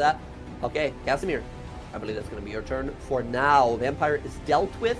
We have the remnant cultists. The cultists surrounding Roxy and Sky here will sort of gather together here. 2, 1. Roxy, 2 attacks against you, 1 against Sky. Yeah? Roxy, 2 pack blades, 6 and a 19. And against 19, Sky, yeah. a 14. 19 against you hits for a 4 slash. I'm going to transpose with Roxy in the 19. You switch. You want to use your reaction to switch places here? Yep. Safe translocation. I forget the name of the spell. Yep, You safe guys switch translocation. places. 19 doesn't hit against you. Nope. Okay, there we go. All right. The invisible guy all the way back that everyone can see looks around, looks over to... oh, that's going to get everyone. Oh, it's gonna get everyone. How far is from you? 65 feet. That's good enough. Yeah, that's gonna get fucking everyone. He's gonna cast Circle of Death on the whole area here. Circle of Death is a 60-foot radius spell, so it means 120 feet across here. Wow, he's 65 feet from both Sky and Casimir here. Brutal. As he casts the spell, I need everyone here. This is hitting everyone, the whole arena, the bad guys and the good guys, everyone. He don't care. I need all of you guys to give me a DC 15 con save, please. He centers it here at the center, and with this, well, he's gonna do it a little lower so he doesn't get it. You have a +5, Roxy. Yeah, right there. That's everyone. So you made a 16, so you good. 16 DC is 15 here. Bella succeeds, Sky succeeds, Roxy succeeds. I need a con save from Bryn. Mine's gonna be a 17. Bryn gets a 17, succeeding as well. Yours, it becomes a 17, right? So that is good enough. All of you guys will take half of this. Half of 35, which is 17. Sky, you're resistant, so 8 damage to you. What kind of damage is it? This is necrotic. Oh, I'm resistant as well, so... Quip gets a natural fucking 20 and survives, taking 17 points of damage. I'm alive! So 17... How would you have 17? Are you resistant? I am. So 8 becomes 8 damage. This person will die no matter what because they don't have enough hit points. The devil over here would die because they don't have enough hit points. This one can make it. Con save. They succeed, taking half. Who's guys to the that's this guy over here. Look at 6. Okay. 6. Nice. So he'll take more damage. Cool. This is the first damage they've taken. The 3 guys around Roxy and Sky. No, not Dex. Con, but that's even worse for them. Con. All 3 fail. They were full hit points. Now they're all single digits, but still alive. This spell ends up doing more harm to them than it really did to you guys. Okay. Did it also hit this guy? Yes, it does. Sorry, I forgot about this person. They make that con save. 18. They succeed, taking half. They are close to bloody, but not yet. Alright. That is all of the cultists. Except, yes, that one last guy. Thank you for reminding me. Bella, that guy's going to run up and stab you in the back. Bella, here comes 15. Misses. That is all of them. Bryn. Bryn is going to carve up the devil above her. 1, 2. Hits both times. She is going to... Bryn is doing a ton of damage. Bam, bam. This person is badly bloody but not dead yet. We go to the devils now. The one remaining devil is going to make 3 attacks. 2 attacks. Legendary action. Bryn, 1... Legendary action, yes. Let's go. Sorry, we're going to firebolt the guy nearest Roxy and me. Let's go. And then I'll be after... Okay. Any hit will kill them. Yep, that kills one of them. The closest one is dead. Roxy, fired off as well. Using Tide Cutter. Tide Cutter hits. Kills that one as well. Bam, bam, dropping like flies. I also want to take my attack on this guy. Let's go. So I can just kill it dismantle before it these guys. goes. If Let's possible. go. Yeah. Absolutely, you can, and you do. This one goes down as well. No actions for them whatsoever. Roxy, it's time to finish this. There's an invisible guy that you can clearly see, ready to cast another, like, Finger of Death spell next turn.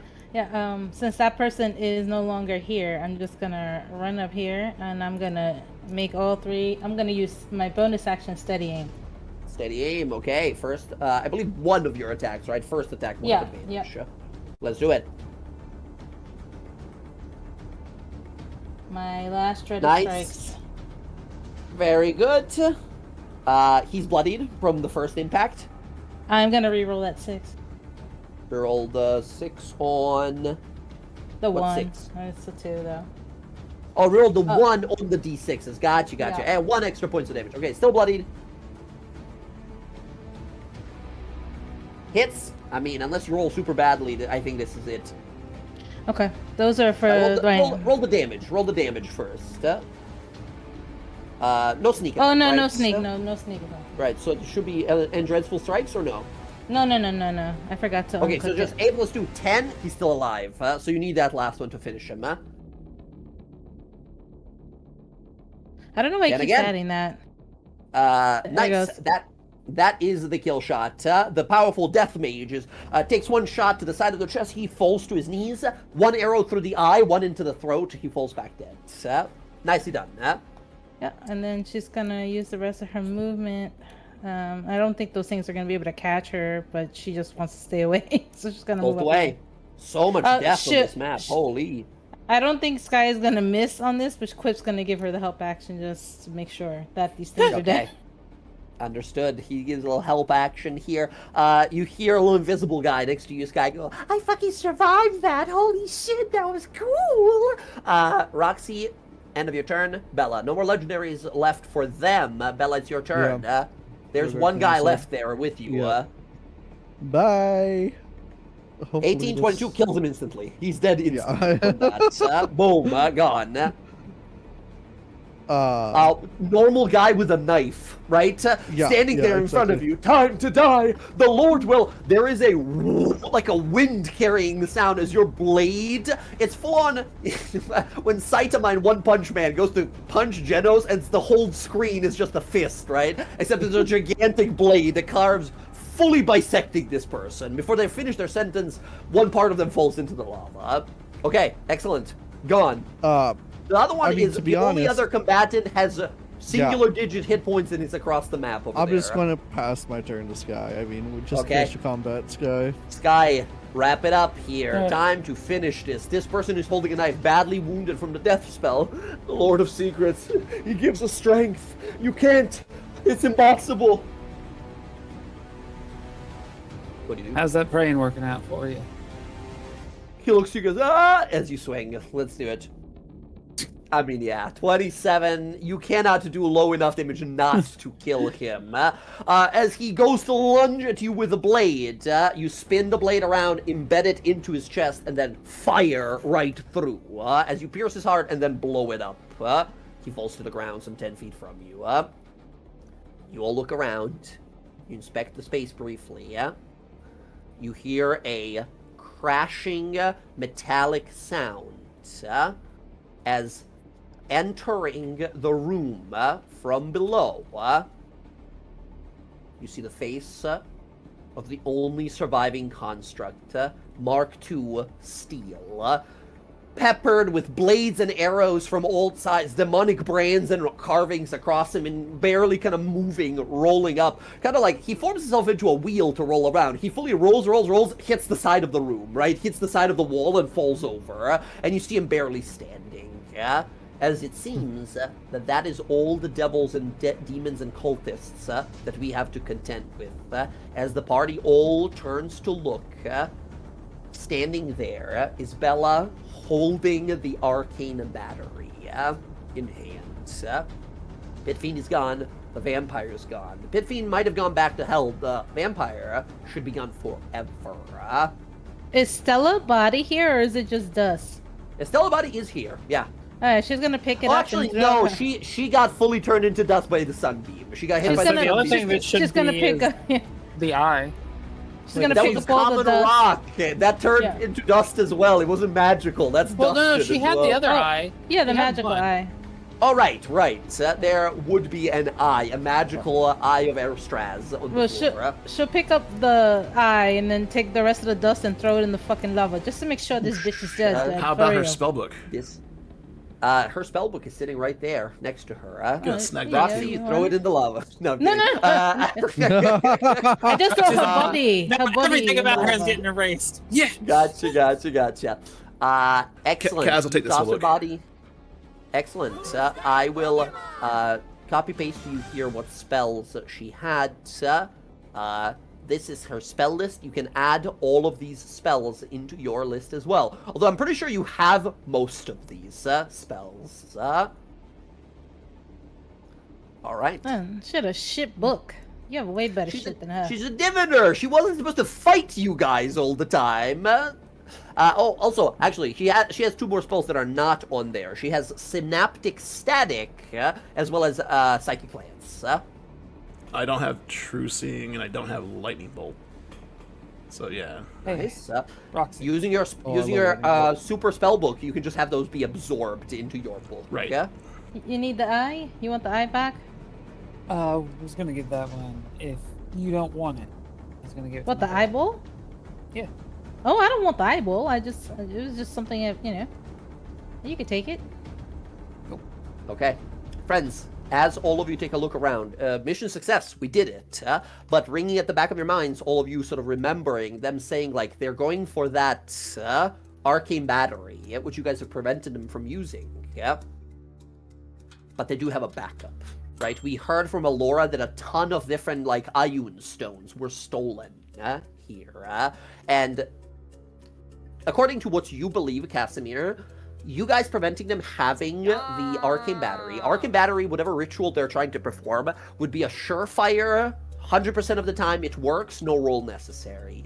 Supplementing it with a bunch of Ioun stones, no matter how many, imposes a chance of failure. Requires a roll, applies the rule of it can fail, right? So they are greatly inconvenienced, halted by this, as we have the arcane battery. As you look to it here for some moments, Casimir, as the battle is concluded here, as the arcane battery is brought over to you by Bella, who's thinking to herself, like, okay, what's our next move? What do we do now? Something ignites. As you look on over, and Casimir, you see your Grimoire Infinitus begin to glow with magical runes as the arcane battery is brought into its presence. Oh. Is Cass about to turn into an arcane bomb? Oh, shit. What's the move? Can we get out of here? Yeah, really quick with these constructs. Does it look like with time it's possible to? Because I have Tinkering Tool. I know Sky does too. I don't know if she still has it. Yes. I have To it. bring him back? But- yeah, yeah, would it I will allow take time? It's gonna be hard, but I mean, we've done it, right? There's no more rushing to do. We don't know where to go next at this Well, moment. meaning Our like if plan we ever was- wanted to come back and try to fix Oh, to this, repair is it. it possible? I will say it's definitely possible, but acting now might increase your odds of doing it. Oh. What do you want, I'm just gonna give it to. I'm gonna give it to you straight here. Roxy, you look at a bunch of strange wires and such. On a DC 30, you jumpstart Mark 1 and it awakens. Anything that other than that, you realize like it's gonna take a month of work on this thing to get it back to working condition. What was that So about the? here, Sorry. here would be my question then. Sky has experience working on these sorts of things. Would it be any different for Sky if she made the attempt at it? Either of you can make it, and depending on the person helping here, it can help. For example, like if Sky helps Roxy working on this, I would give Roxy a bonus to the roll equal to your charisma modifier, Sky. Right? Helping Well- here with your like infuse it with your magic type of thing. What- And if but is Roxy this a- helped, Is Yep. this an int roll? Tinkering Tools is an int roll. However, I'll allow dexterity in this moment just because you have to act quickly. Well, I have 20 int, so I can do the int. Even roll. even better then. Yeah, perfect. This is Well, that's why if you I'm want worried to because then. you lack, no offense, technical experience with golems and stuff. Sky doesn't. That's why I'm asking if the DC would not be 30 for Sky. No, it would be 30 no matter what. None of you understand how this thing works. This is not a golem that is made in our time. This is a golem that was made. You guys were guessing last time in the like Age of Arcanum when the greatest wizards existed, and you guys are all incredibly powerful. Those guys were figuring out how to take down gods, right? There was a That's bit of fair. a difference. So it can either be Sky helping Roxy here, giving either advantage or plus to the plus charisma bonus, or Roxy helping Sky, which will be Sky making the roll and Roxy adding her intelligence modifier to this. Really, it's kind of the same. I say yeah, because I can roll it with dexterity and it would come out the same. given that we can mess this up, maybe we should just wait. That said, by the way, We don't if need you the mess castle this for up, anything right now. if you mess this up, it just means you can't fix it. You'll need like a month to fix it instead of fixing it right now. But I'm saying DC 30, you can jumpstart it and give it 1 hit point right now. So nothing. It doesn't hurt to try, right? All right. Yeah. Who wants to make the roll of the two of you? If you have a third person with Tinkering Tools proficiency, that person can also give a help action, aka like advantage on the roll. Short of a crit, Roxy, I don't think we can make this. Yeah, I think both of you literally. I mean. Well, you have Yeah. proficiency, right? So Yeah, I do. Yeah, I have proficiency. Yeah. okay. How about this? Uh, Roxy, go ahead and make the roll with intelligence and proficiency bonus, and Sky, you can add your charisma modifier using your like sorcery to infuse it with fire and life. How does that Alright. sound? Okay. All right. So I'm using just my int. You are rolling Tinkerer's Tools with intelligence or dexterity, your choice here. They're both 20. Yeah. Do it up then.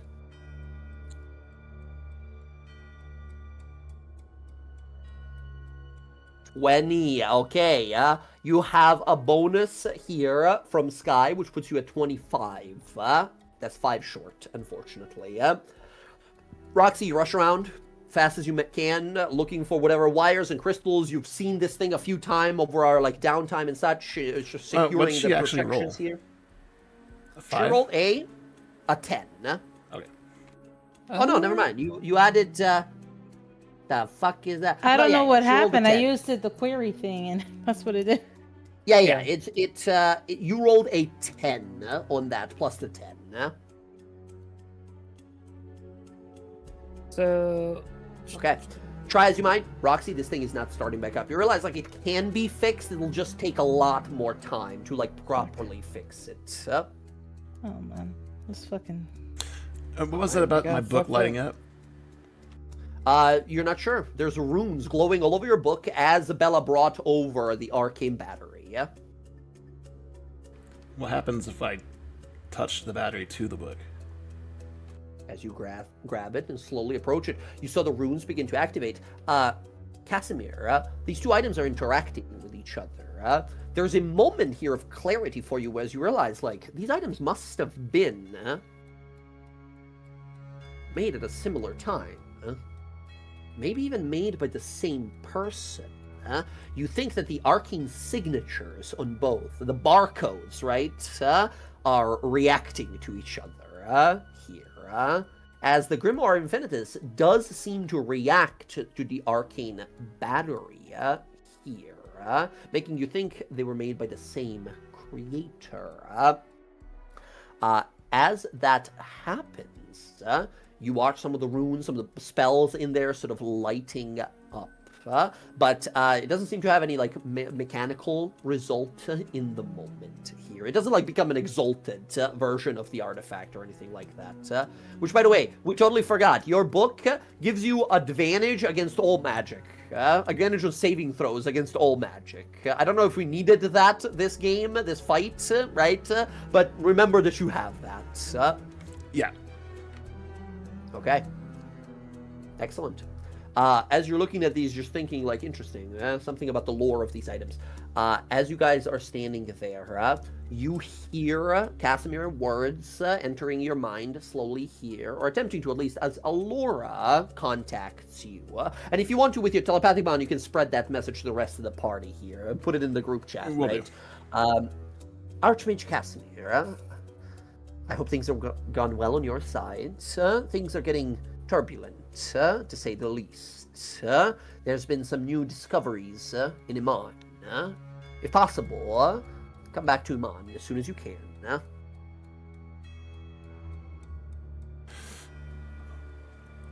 Received.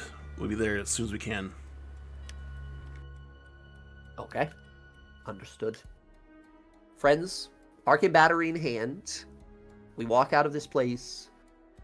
And as we slowly make our way out into the like north of here, outside of this place, there are hundreds of cultist bodies, hundreds of slain fiends, piles of dust and arcane dust that is left behind, constructs that were fighting here for us as well, so many slain. As you walk out, you see the last of the cultists and such have been slain, with many losses, of course, by the hill giants of Gundergrunch. You see Prince Gondolor approaches. He lost one eye and kind of has a big slash across his throat that has been somewhat healed. He looks over to all of us as, friends, you come back. They attack your house. We protect. Much appreciated, Prince Gondolor. He holds up a thumb, and you see all flesh is gone. He just has a bone where the thumb was. It's okay. So there'll be a smile and thumbs up. As you see them Bryn, gathering the can you do bodies of something some of the about hill that? giants. Bryn T-poses at you, as we'll find out next time if she can or not. Friends, as you guys are about to take this long rest or figure out what we're going to do next, we step outside of our Arcano home. I imagine we're taking the battery with us. I don't think, with the golem slain, I don't think we're leaving it here now anymore. No. Okay, excellent. Friends, that is going to be where we're going to end the session here for tonight. Thank you all so much for playing. That whole session was one big combat. Awesome. It stretched out for a little bit there. I tried to keep it moving as fast as possible here, so I hope it wasn't dragging on a little too much there. You guys have done an incredible thing here. A pit fiend, incredibly powerful, although we had a big construct to help us for a little bit of that there. Still, that was close a few times. I think most of us got to below bloodied a few times, but we stabilized. We managed to stabilize, which is the most important thing. Yeah. That said, friends, thank you so much for playing as always. And I just got one question: are we all good for next week? Is your router? Yeah. I can honestly only hope. There is nothing I can do to possibly predict if these internet bastards are gonna fuck me or not.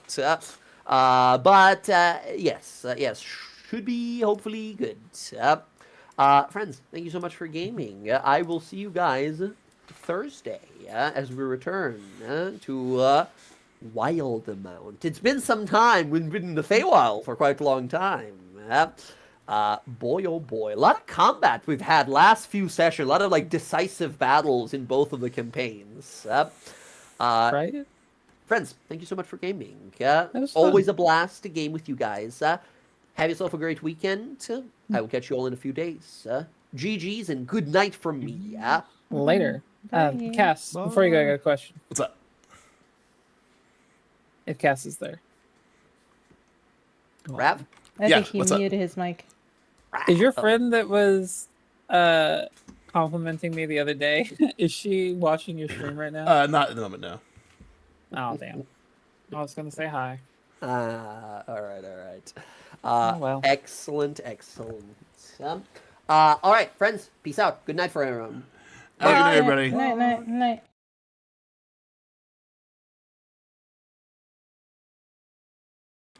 Okay, everyone, that was our DawnGuard campaign. That was a massive fight. Yeah, it was a lot of fun. And we'll be back on Thursday for Wildemount. I might try and stream some more Battle Mart here pretty soon. But thanks for hanging out. Appreciate it. We're just going to go ahead and end stream. And I hope you all have a lovely week. Don't let Monday get to you. See you later.